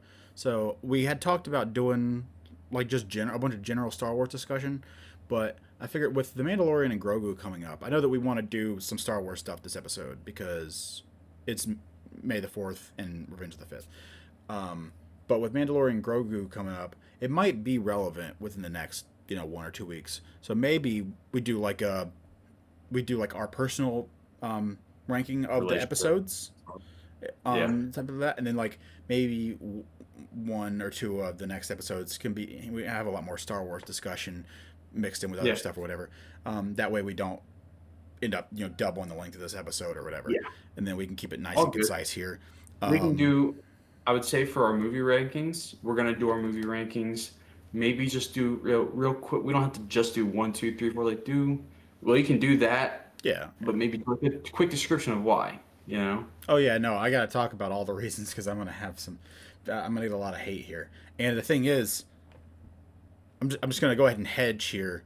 But I know the thing is, you're gonna clip this later, and everyone's gonna hate me specifically. You think everyone's gonna hate you? Everyone's gonna hate me way more. But I'm hedging here. But you're not gonna clip this part because you don't clip this part. You always clip the worst parts and you leave out any of the context, which is it's fine. But like it just makes me look terrible. But as far as the long format, I gotta hedge a little bit and say I used to be in what I thought was a big Star Wars fan, right? Growing up, I thought I loved Star Wars. And then I went to college and I met people who were actual Star Wars fans. And I thought these people were crazy. If you can name every ship or every lightsaber or every character. Do lightsabers have names?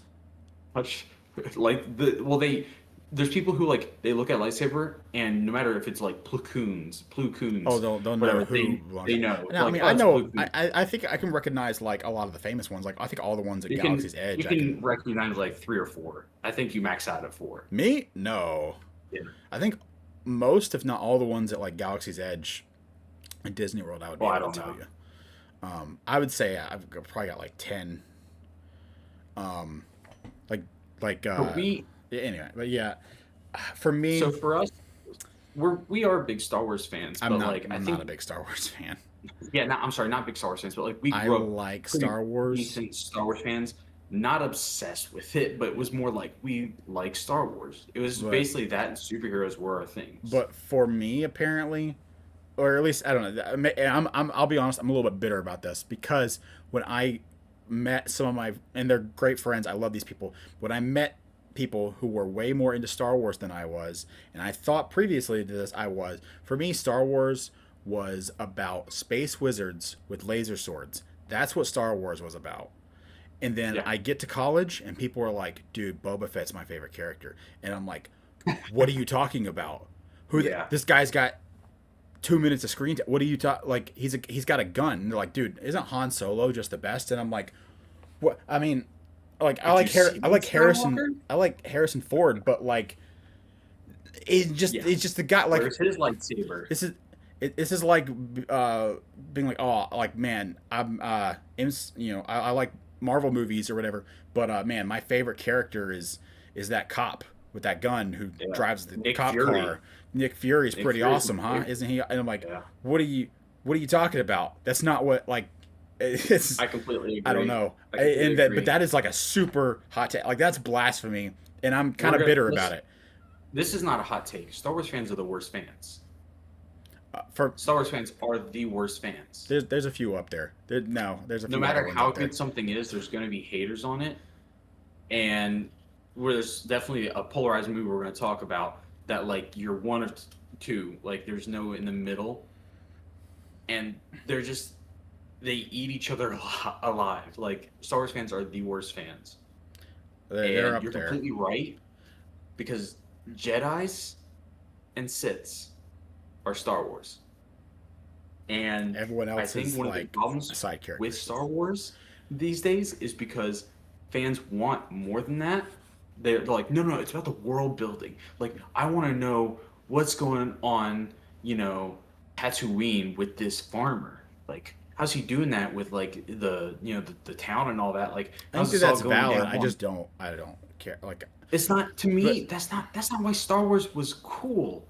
Star Wars was cool because of the lightsabers and things like the that. space And magic. as you grow, yeah, Um, uh, Along those lines, I will say, it took me a while to watch it when it first came out. Have you ever watched The Mandalorian? yeah. Okay, I like The Mandalorian. The Um, Mandalorian season one is one of the best things Star Wars has ever put the out. Mandalorian season one is great. I have seen season one and season two. I haven't seen the rest. Season two, I think I'm gonna try to catch up by time for the movie, so I can go see the movie.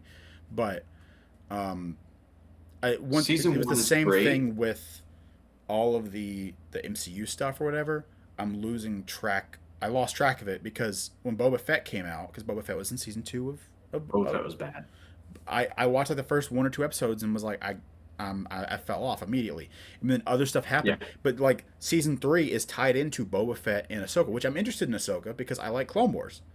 So I like the character. So I'm interested in Ahsoka, but like I haven't gotten to it yet because before I can get to that, I got to get to like season three of Mando. Before I get to that, I got to get the Boba Fett, and it's just all these compounding things. But I think I got to try and I, binge through that stuff well, if I'm gonna watch the for the movie. Mandalorian season three does tie more like Boba Fett ties into Mando season three. You can watch Mando season three on its own. You don't need Boba Fett, but Mandalorian season one, I would say, is like 9 out of 10. I think it's Great. great. I I think remember it's great. watching And that and being like, "This is a space cowboy. and This to is amazing." yeah, and to be fair, But the that thing goes is, completely against what we just said, because yes, there's because here's the thing: they did that, and you know what? For the first time, for me, it that clicked. clicked finally. Yes, yeah, I'm This like is I what get it, people are talking about. Okay, and but then people were they right. immediately they hurt themselves with including Baby Yoda in the long run in terms of storytelling. Because if you include a Baby Yoda, Grogu, you're gonna So have to feed into the Jedi side. Which the thing is, the whole point of the show is to get away from that kind of to do more world building, and you're introducing a character who's a babyfied version of a character we already know, basically. well, even though Season he's two not was obviously he's good. not Yoda, but yeah, Yeah, he's not Yoda. He's completely different, but same race, force sensitive, all that. But uh, season two was okay. Like it was good. I'd say I the ending enjoyed it. was I really really good. liked the end when Luke showed up. It's Yeah, fan service as heck. That was great. Um, season three's not great. It's pretty mid. It's like a 6.5. that's all that's out for it, right? It's just 3 seasons. Yeah. Okay, Did you watch Andor? not yet, but that's not connected. So that's like a I standalone think thing I want to watch. Andor season. I know we're contradicting ourselves. Andor season one might be the best thing Star Wars has ever done. I've heard. It's I've up heard. there. But yeah, I think we're gonna I, like. I think over I'll the watch next the few movie. weeks, I'm gonna be binging a We'll lot of this talk about stuff it. because I want to Yeah. get ready for the movie, and I need I to want to catch watch up. Andor season two. So I'm gonna binge some of this stuff. I don't know if I'm gonna do Andor in time or not, because I'm gonna prioritize the It's so stuff good. for Mandalorian because of the movie. But we'll see, and we want to talk about it some more. But I think for now, we'll just with that being said, and I'll give a little bit of a glimpse into like our perspective on Star Wars, we're posers, we're larpers, whatever. You're like, They would hate us we're so not much. diehard Star Wars fan. I have said for years Yeah. the two most overrated things, and I've always liked Star Wars. I've always thought is overrated. The next would be Lord of the Rings, which I guess now I could technically consider myself a fan, even though I'm not nearly as into it as real fans. But I enjoy it to an extent. At least the world. I like the world. I like Tolkien. I just don't like the story itself of Lord of the Rings. But I think the two most Also, overrated franchises are Lord of the Rings #1 and Star Wars #2. also, for our Mount Rushmore of villains, there are some people of comic book villains, by the way. Some people were saying, "Where's Darth Vader?" Darth Vader, Darth that's Vader valid. does not count. Yeah, he does. They have comics. No, I don't care. He's a movie character they made comics for after. Does not count. I agree with not putting him on there because of what we were talking about, but I think that that's a valid pick for him being. No, I Um, think it's like people say Kevin Conroy's best Batman. Like it's different. I Stop mean, it. Kevin Conroy is the best Batman, but Yeah, I get that, but um, nobody's going to debate that. yeah, You're not saying you're not that's true. special for saying that. Yeah. Anyway, All right, so you want to rank these movies? do you want to go first? Or you want me to go first? Oh boy, this is gonna be bad. This is gonna I'll go be first. I'll go bad. first. Okay. I'll go first. All right. So You have here's yours written my. down so that you can reference them if we talk more about them. Okay. Yeah, yeah. Do I you want, have. and do you want to go? Do you want to do your whole list, or do you want to go back and forth? You're probably gonna clip it later, so it's probably gonna be easier if you just each do our whole list. Yeah, I'll do my whole Okay. list, and Are you gonna we can Are you gonna argue start at about the it. bottom or start at the top? I'll start at the bottom. I'll start at I'm the gonna bottom. start at the That's a bottom good for now. point. Okay. Go All ahead. right. All right. So this is my official rankings for the Star Wars trilogies, movies within those, episodes 1 through 9.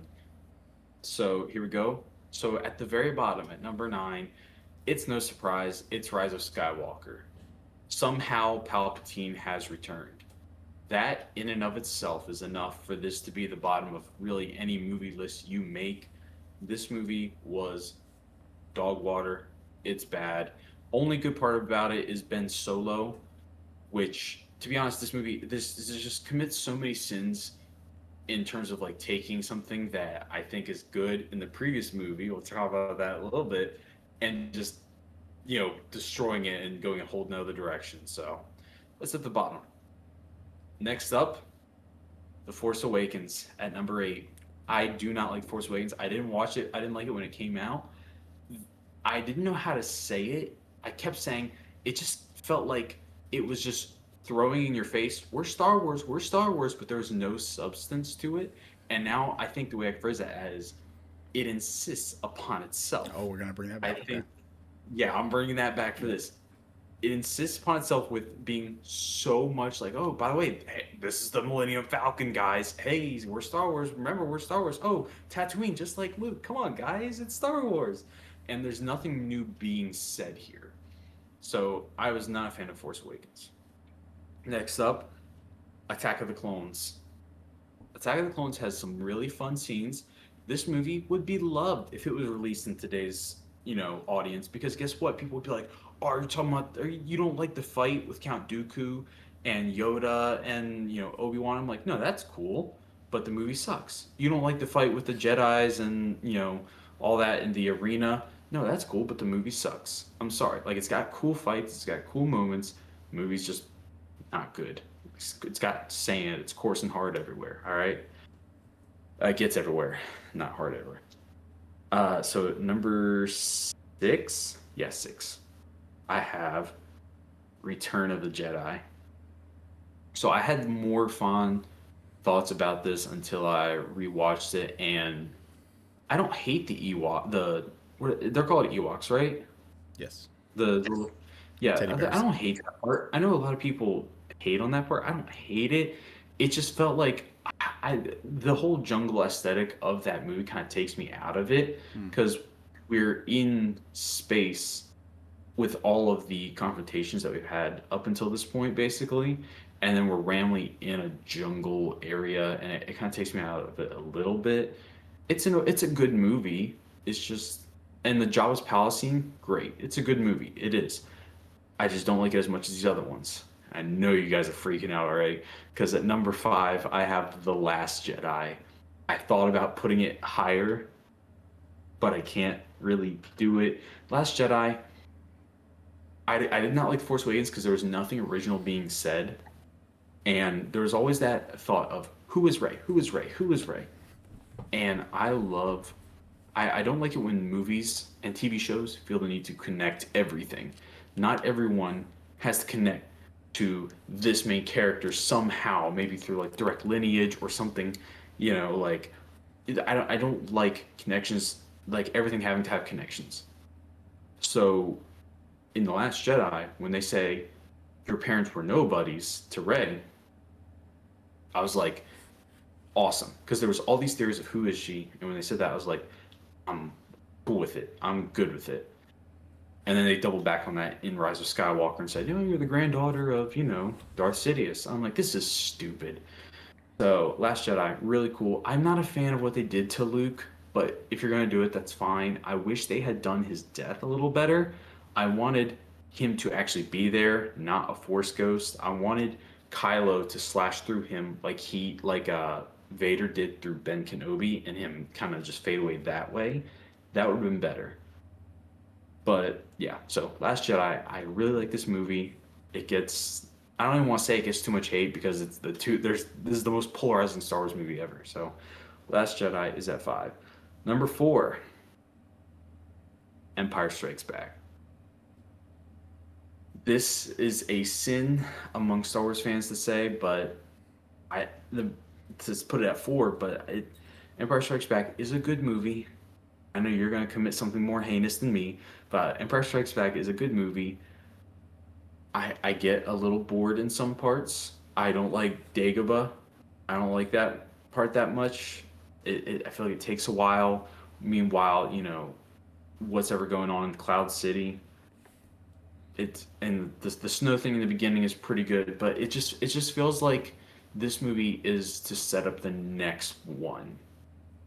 I like it's a good movie. It is, but I don't know why this one is heralded as one of the best movies of all time. So that's at number four. Number three, Revenge of the Sith.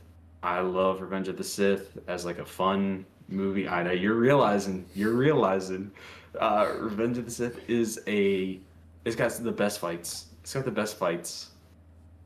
Everything outside the fights is not fantastic, but it's a coherent story. You see this turn of Anakin, the duality between him and Obi-Wan, and it's just so perfect. And then you also have Padme's part in that as well, really good, and the genius of Palpatine throughout this, and Palpatine Yoda's fight, it's all so good. And after this, after I did my rewatch, a little bit ago, is when I really realized I was like, you know what, Revenge of the Sith is really good actually. My number two spot, hot take. My second favorite Star Wars movie is The Phantom Menace.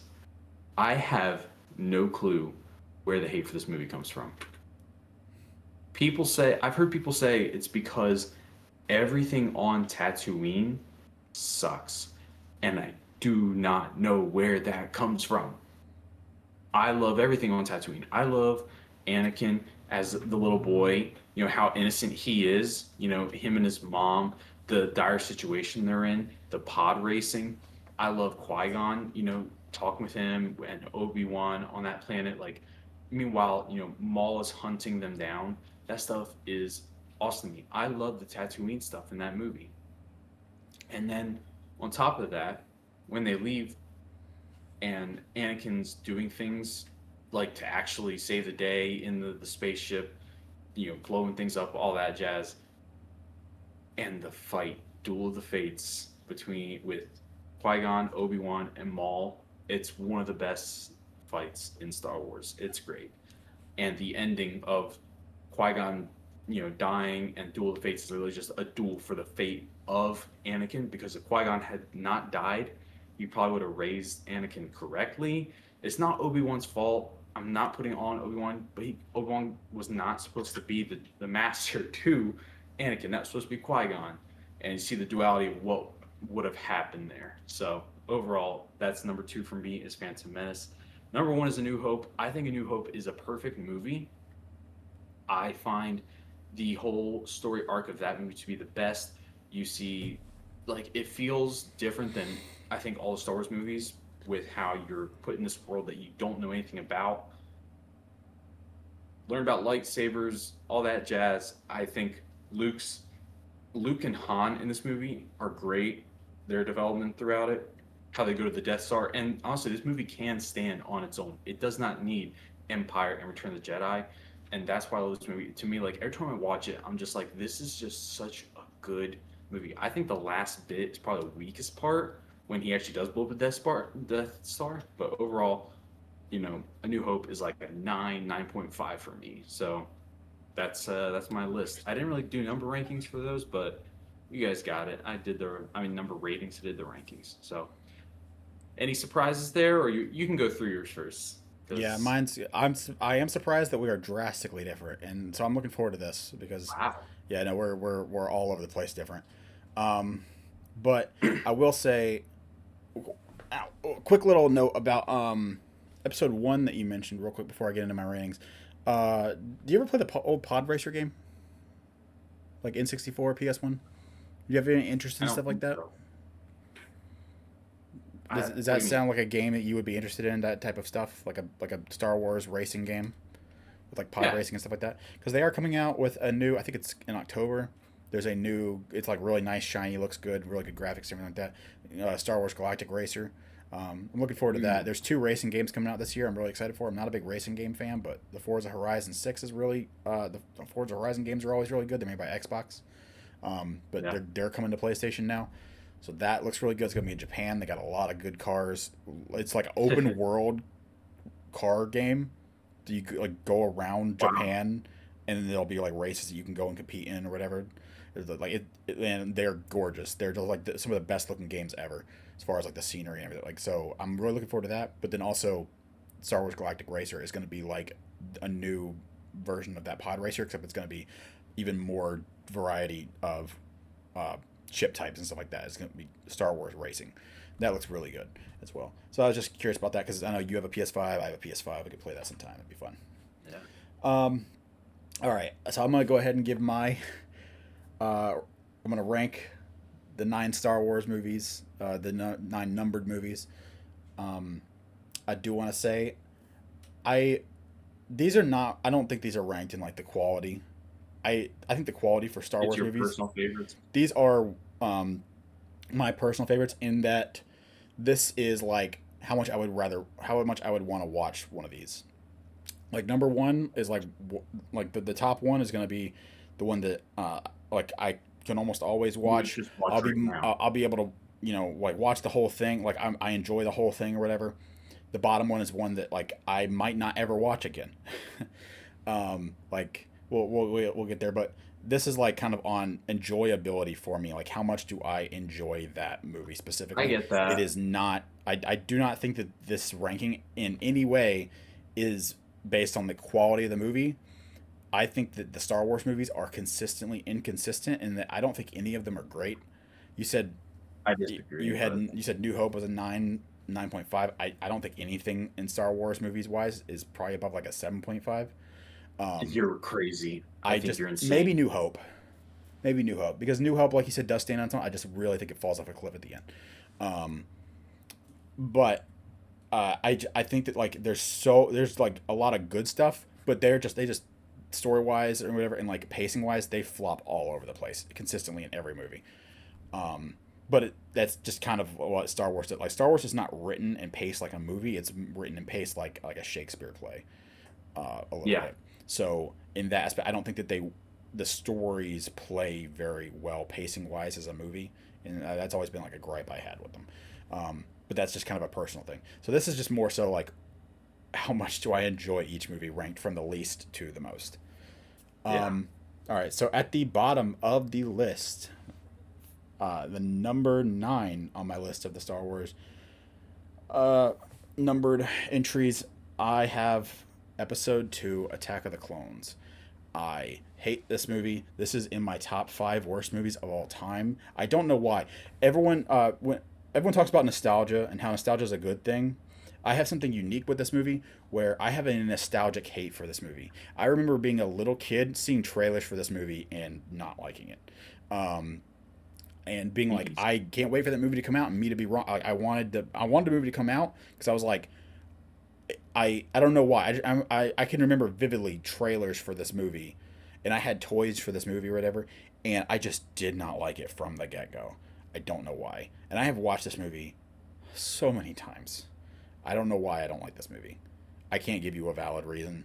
I just It's not good. nothing about The this movie. acting. Like when we introduced a few years ago, we introduced a friend to Star Wars who had never seen it, and we had them like watch through the whole series or whatever. When the group of our family who was there and was ready to watch episode two, I went in the other room and played a video game for the next 2.5 hours. Wow. I was just like, I don't want to do this right now. Did they like it? I think so. I don't remember. They weren't super nerdy in the first place. They were just kind of like go along for the ride with the whole series in general. They didn't dislike that movie in particular, but yeah. So at the bottom of the list, I have Star Wars Episode Two. The next one up, I have Empire Strikes Back. I hate this movie. I don't understand the love for this movie. This movie, I rewatched within the past 6 months. I want to do like a full rewatch within the next year or so. I have rewatched the original trilogy within the past 6 months because I was in a very Star Warsy mood, and this movie killed it for me. I hate this movie, but I don't think that this movie is near the levels of Episode Two as far as like just an awful movie. I just this movie just does nothing for me. This movie is just a bore fest. I hate the ending. Um, I hate this movie. Hate the ending? Yeah, I hate Cloud City. The Luke, I'm your father, or I don't even say he just says I don't even think he says no. He says no, I'm your father. Um, that is fine. That's good. I understand. That's a good iconic scene. That's fine. Like the fight needed to happen. It should have happened in the first one. But uh, No. like it's Across the Spider Verse. If Across the Spider Verse was a terrible movie, um, They lose though. okay. I It's like I don't know. Infinity War. That's another. That's the problem we've talked about that I have in Infinity War. Is like okay, cool. Like thanks for half a story. Except this half sucks, I guess. And then the next half is Return of the Jedi, which doesn't act like it's a half a movie. No. Anyway, That's crazy. I hate this movie, but I do think it is leaps and bounds better than Episode Two. So yeah, Empire Strikes Back at number 8. At number 7, I have Episode 7, Force Awakens. Um, Where is Rise of I'm gonna Skywalker? get there. Okay. Calm No, down. I mean like, why is that not here? Oh I will my explain goodness. when I get there. Calm down, sheep. Um, Force Awakens. When it came out, I was so disappointed. I watched it. Everyone was super. Everyone was like, "Hey, Star Wars is back. This looks awesome. It's all. It's like it looks good. Whatever." I went. I watched it. Everyone's like, "Wow, that feels just like A New Hope. It's great. It's awesome." And I'm like, I thought about chiming in while you were talking about it because I 100% agree with everything you said. But the way that I have always termed it since the first time I walked out of the theater, and it has just always been the perfect way to encapsulate this movie. Do you remember Disney Channel original movies? Was that did you ever Yeah.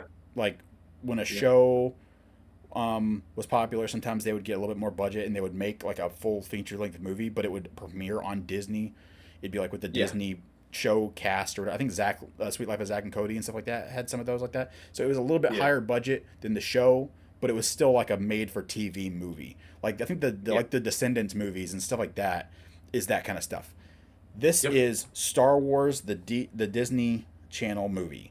This Yep. feels I agree. like that. Um, it feels like. No, not just Star Wars. This feels like A New Hope, the Disney Channel remake. That's what this feels like. Yep. This is like shot for shot almost A New Hope done again with much less sauce. Um, Yep. and I just found it insulting. As someone who wasn't even that like I'm not I'm clear like I got Empire that low. I'm clearly not an original trilogy glazer. and I was offended. uh, but I didn't know. But everyone was like, "Man, it's great. We're so back." And I'm like, "Okay, okay, here we go." All right, so yeah, number seven's episode seven. At my number six spot, I've got Return of the Jedi. Okay. I think this This is one. ridiculous. I think this what? I think this one's fine.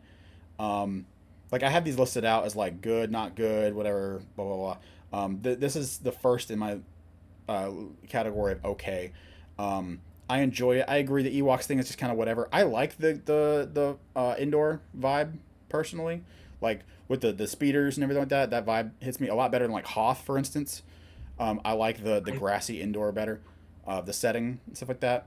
I like the that we speed actually is have cool. the good. We have like a good conclusion to the we get like good emotional build up and everything. We finally get the stuff with Luke and Vader at the end. Yeah. We get the revelation of the sister.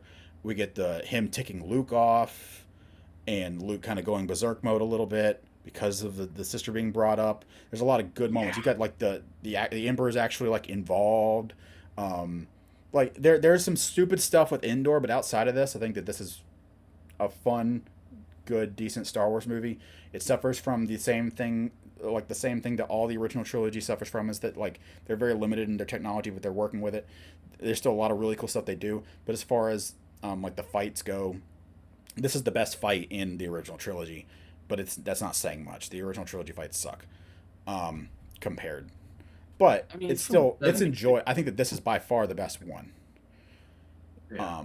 But like they weren't focusing on that, and I agree that doesn't make a Star Wars movie. The fights don't make a Star Wars movie, but I think Yeah. that this one, I think this one all around is really good. Um, at number five, I have Rise of Skywalker, and like I said Thank God. earlier, that these are ranked based off of like my enjoyment of them or how much I would rather watch them or whatever. There's a lot of crap in Rise of Skywalker. There's so much bad, like the thing with the her aiming the thing and fitting it in, or that's so stupid. Um, Dark Ray subplot was I interesting mean, but went nowhere. The Kylo, I think this is, mm, it's not the best. nope. This might be the best It's the Kylo second stuff. best. This is this is really good Kylo stuff.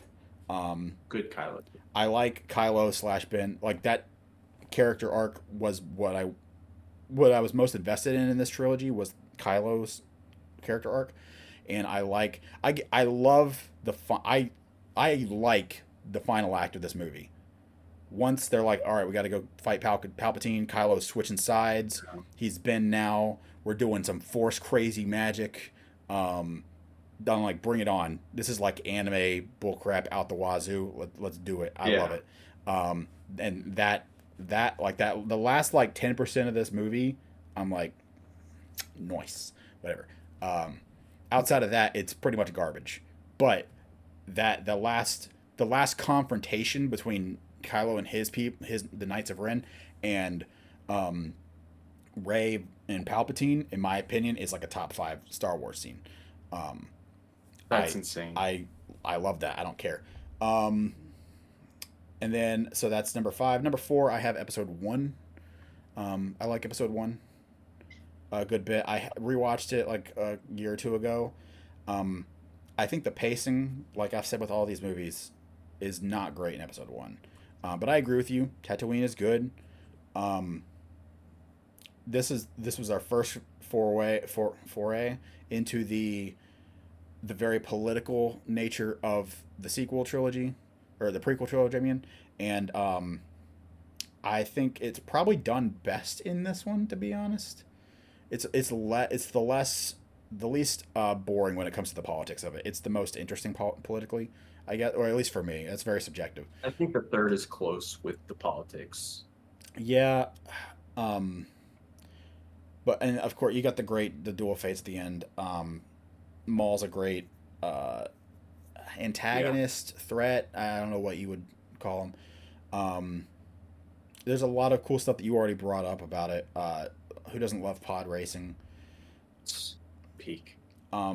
There's just a little bit of I remember watching it and was excited to watch it, and then I was watching it and I was like, it's kind of going on for a while. I don't know. I feel like it may be a little Can I bit too also long. can I also say, why do people hate Jar Jar Binks? I don't know. I think maybe there's some like racial thing where like Jar Jar Binks is a racist character. That could be it. That could be completely valid. I That there's that. okay, As a kid, I sure. didn't get that, but I was a stupid kid. So, if that's the stereotype they were going for, I can understand being upset by that. I Yeah. didn't get that as a kid. So I thought he was fine. I liked him significantly more than C3PO growing up.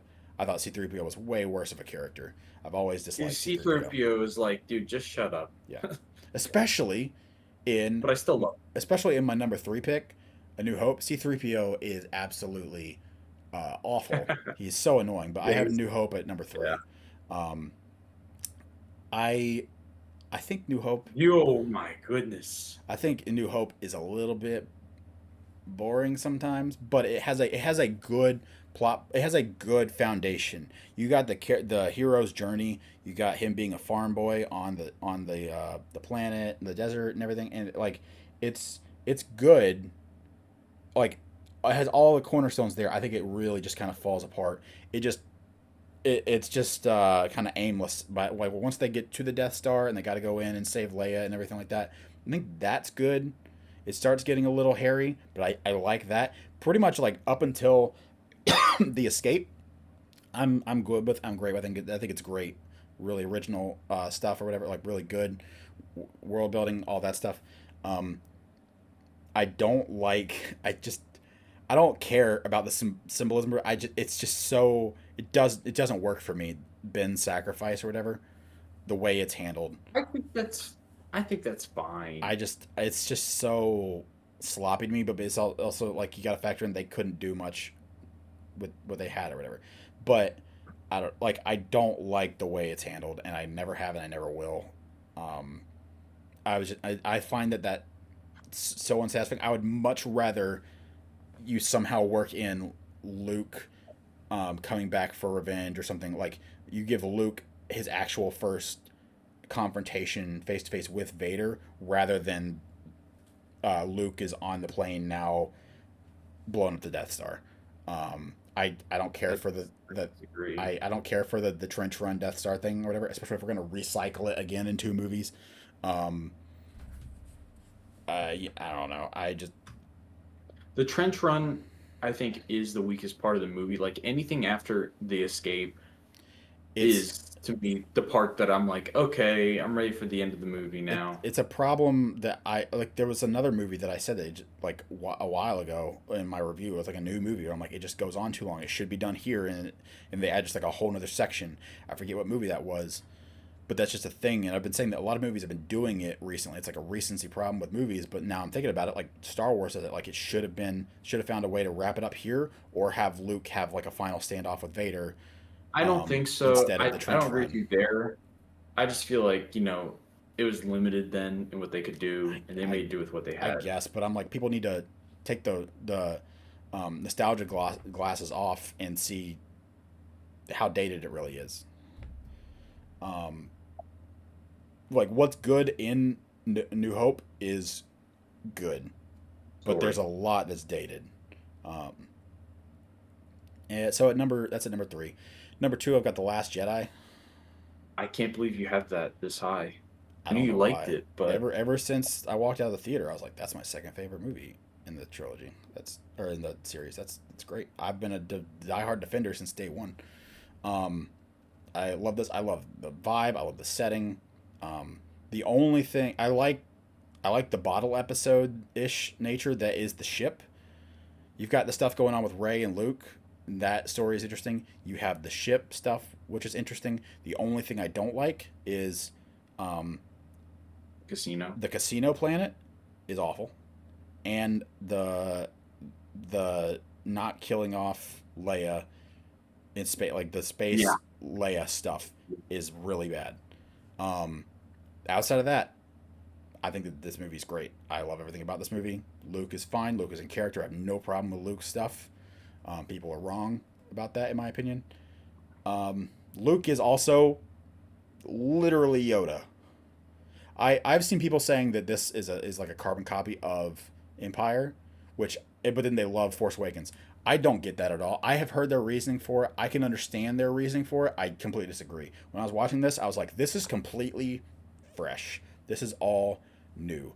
Whereas I was Yeah. watching Force Awakens, and I'm like, this is A New Hope with like Disney Disney XD. Channel, yeah, Disney XD sticker, you know, player on adventure type thing with the Yeah. the hodgepodge of characters. Um, but like I guess there is some similarities or whatever. But like people complain about Luke's character, and I understand that Yoda in Episode 5, that was our introduction to him, so we didn't know that he wasn't this crazy weird guy before. Yeah. But Yoda becomes a super cynical, um, like goofy, old crotchety dude for Episode 5 and 6 ish. He's crazier than Luke, but he's telling he's telling Luke like to shirk his responsibilities or whatever, or he's like, you got to play smart and not go do this, and Luke does it anyway. Like he's literally he's is But the same character but type. the thing is, Yoda's the Yoda we know from or the prequels is not the Luke from 4, 5, and 6.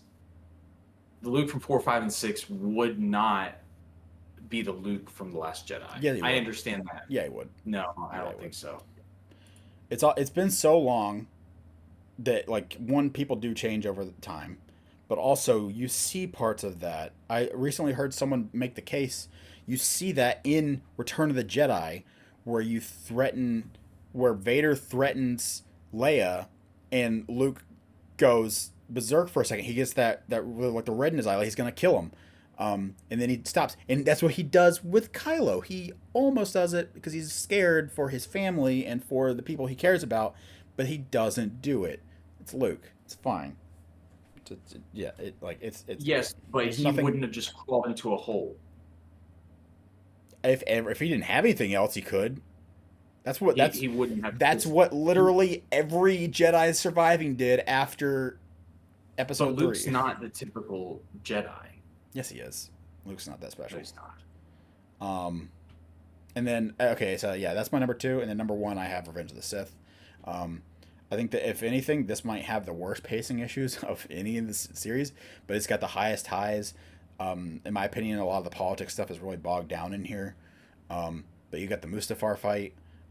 You have the relationship between him and Obi-Wan, which I think is the most compelling thing in the entire series, the entire like franchise, is the relationship between Anakin and Obi-Wan. After recently like starting and getting into Clone Wars, I I know that Clone Wars was like an afterwards thing, but I wish that they had had a way to implement Ahsoka into this because she is such a good integral character to their relationship. Um, but like, I know they kind of like backtrack and do that a little bit in the Ahsoka show or something like that. But yeah, I love Episode 3. I'll admit I have absolutely got some nostalgia that plays into that for sure. Um, I remember when the Episode 3 was coming out and like all the toys with the like the Vader and the fire was like the promotional art for all the toys, and you'd go in like a Toys R Us or a Walmart and it'd just be like the whole wall would just be Star Wars, like with the mask and the glowing fire and stuff like that. And Yeah. like that's when they went full force. Like the toys were great for that movie.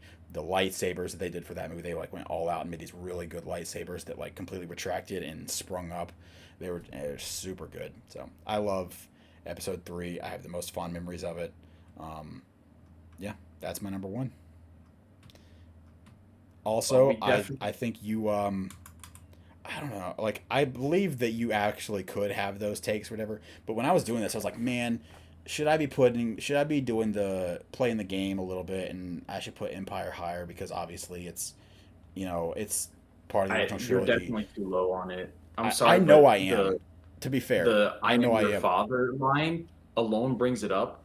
The same for Rise of Skywalker. Somehow Palpatine has returned, brings it down. Like that's ridiculous. How high you have Rise of Skywalker is If ridiculous. if the other 90% of Rise of Skywalker was as good as the last 10%, it would be number two, maybe number one. No. But I agree. Somehow Palpatine returned is bad. Like I agree that Don't that you along with the have rest of the movie. Rise of Skywalker. You have Rise of Skywalker top five, despite it retconning everything your number two did. I'm only because I would rather watch it over Force Awakens, Empire, and Episode 2. And I could go back and forth on Rise of Skywalker or Return of the Jedi. This is Force just Awakens might be bottom for me. Rise of Skywalker's so bad though. I don't know. I just Just because the Kylo stuff in. Well, the thing is, when he stops the beam in the Force Awakens, remember when they try and shoot Kylo before he takes the mask off in the beginning of Force Awakens? That's how it Yeah. opens, and he stops the beam. That we was had never like, seen it. That was awesome, man. yeah, we were like, what is this? And then like 15 minutes later, I don't know how long it took him, but he took off the mask in that movie, and you're like, he's a dork. Like he was. I don't think Adam Driver was a good casting for that role. To be I think he's completely fine. I honest. really like Adam Driver in those movies. I like him I think more. Adam Driver as a is by villain. far the best part of those movies. I like him more as a villain, like he is in the Last Jedi, than I do I as. wanted him the whole time. I'm like, I want a redemption arc. Either make him the villain, either commit and make him the villain. I'm fine Yeah. with either one. Just And don't. guess what? They did both. Well, they did it. They did one for uh, Last Jedi, and then they did the other one for. Yeah. It's like, hey, if you're gonna do the, I don't know why I was thinking Joss Whedon, but it just kind of reminds me of Joss. It just feels very kind of cookie cutter. Basically, was a Joss Whedon It job. feels very cookie It- cutter. To me, it's like you got Force Awakens down here, and you got Last Jedi up here, and then Rise of Skywalker tries to bring, tries to come up here and bring it, and it brings it down, but like it's weighed down by all the Force Awakens stuff. So it like Force Awakens is down here, and Rise of Skywalker is like great up there a couple notches because it's being lifted, it's being carried a little bit by by how good the Last Jedi is. Yeah. It couldn't shake off all the sauce. We are Last Jedi defenders. But I will say, on my rewatch, I was very high on Last Jedi. On my rewatch, I was like, I definitely see the issues that people have with it. That was how I felt It's about my unique, rewatch it's of creative. episode 1. I still like it. That's how I felt about my rewatch of episode 1. I don't care. At Phantom Menace, someday- I really that's why I say like I don't understand Star Wars fans because Hey, at least I had it higher than Rise of Skywalker. There you go. I just can't believe you had The Last Jedi in your second spot. Like I'm a Last. I don't know listen, why. I'm a I Last have Jedi I have, fan. I walked out of the theater, like I said, and I was like, I think that's my second favorite Star Wars movie. I liked it That's a lot. crazy. I've That's crazy. my opinion on Last Jedi has never changed. I have ever since then. Every I don't think mine's every been other popular. spot here has moved around, except for I always liked Revenge of the Sith, and I've always liked Last Jedi. Even New Hope, I was like, man, should New Hope be like lower for me because I'm like I am lower on that movie than anyone else, but like it's just, the stuff it does good, it just does so good. I think it's the best hero's journey, in my opinion. I don't. I think it's the I best. think that Aragon does Star Wars better than Star Wars, but Get out. we'll get there when not the movie, but we'll get there when the show Okay. comes out. Hopefully, not the movie, the actual Okay. story. The I book. was like, get out of here. No. You're No, ridiculous. New Hope is better than the Aragon movie. Absolutely. Anyway, so that's our. I think, man, I had a random question I wanted to ask you about this to end this, but I can't remember what it was. But I thought of another one earlier before we started that I thought about wrapping up with this. So I'll end with that one. We have recently had 3 big superhero shows, right? We got Daredevil just wrapped up. We got Invincible that ended a few weeks ago, and we got The Boys that's ending in a couple weeks. So I'm gonna ask you, what lightsaber color do you think these 3 characters should have? Like if they were a Jedi, what color do you think Matt Murdock would have, or a Sith, whatever? What color do you think Matt Murdock would have? What color do you think Invincible would have? And what color do you think Homelander would have? Homelander's definitely red. You think so? I almost feel like he would be blue, but maybe it would turn red over the course of the time. Because I like think he's a I bad think guy, the- obviously, but like he's very like presenting. Like I don't like you have to be like dark presenting. The You have to laser be a vision, slightly though. yeah, but I mean he's also I don't know I don't I feel like he would be like a villain who uses a blue lightsaber or something. You know. I think Invincible. I think he used blue. I do think You he can would make use a case blue. for green, but I think he's blue. Yeah, he's kind of milk toast, very plain good I guy. Yeah, just basic main character energy. Probably, you know what? Okay, yeah. I'll settle with blue, but more like Anakin blue, not Obi-Wan blue. Are they different colors? No, they're the same color, but the style of saber. Okay, yeah, I get what you mean. Okay, and Now, then for Matt, Daredevil, the I've problem got a is Matt. hot take. Okay, Not It's not that hot take, but purple, why? purple. I think he has a purple lightsaber. I was thinking green. I don't know why. I think he'd The have thing, green. I could see that. I think Anakin's green is very much associated with Anakin's strength and power, but also Yoda's got it, and he's him and Qui-Gon. He's So also you got to bring a little bit of the Irish with him, you know. yeah, yeah, but also I see Matt as more the Obi-Wan figure. Well, he's not because he's also kind of a temper guy. I say purple just because I feel like I just don't it's know. a It stand seemed out for like me. I was thinking maybe he might go orange because it's the closest thing to red without him being a bad guy. But the purple thing, the only person that has purple is Mace Windu, and that's because Samuel L. Jackson specifically asked for purple. So I don't have any context for why a person would have purple, other than Because he's outside. colorblind. They gave him the purple one. He doesn't know. I don't know. Daredevil's got the purple I mean, lightsaber. maybe by that logic, they just give him red because like, how's he gonna know? He Okay. doesn't know. Oh Well, he man. doesn't want to get attacked by others. Okay. Well, interesting. Just food for thought for all you listeners who are still here. Um, yeah, what color Give us your lightsaber? rankings in the comments. Yeah. If you guys like Star Wars, give us your rankings. Yeah, tell us Hate how on wrong us. we are. We're gonna be so hated after this You one. better not hate The Last Jedi. Okay? I'm telling you. We don't tolerate Last Jedi hate. All right, this might be a better ending question. What's your favorite lightsaber? I am a sucker for Obi-Wan's. Which one? The the one from This this one, episode 3, episode three Revenge of the one, Sith. where it's got the. It's almost like Yeah. Luke's later, where it's got like the top that goes like I can't take it down right now, but because I like that one. Probably my second favorite. I really like his episode one. Um yeah, I think episode 1 is good. For I me, think I do like growing that one up the playing best. with the lightsabers or whatever, the comfort of the grip was always like super important, and Yeah. I hate the Anakin's is the Anakin's worst. is awful.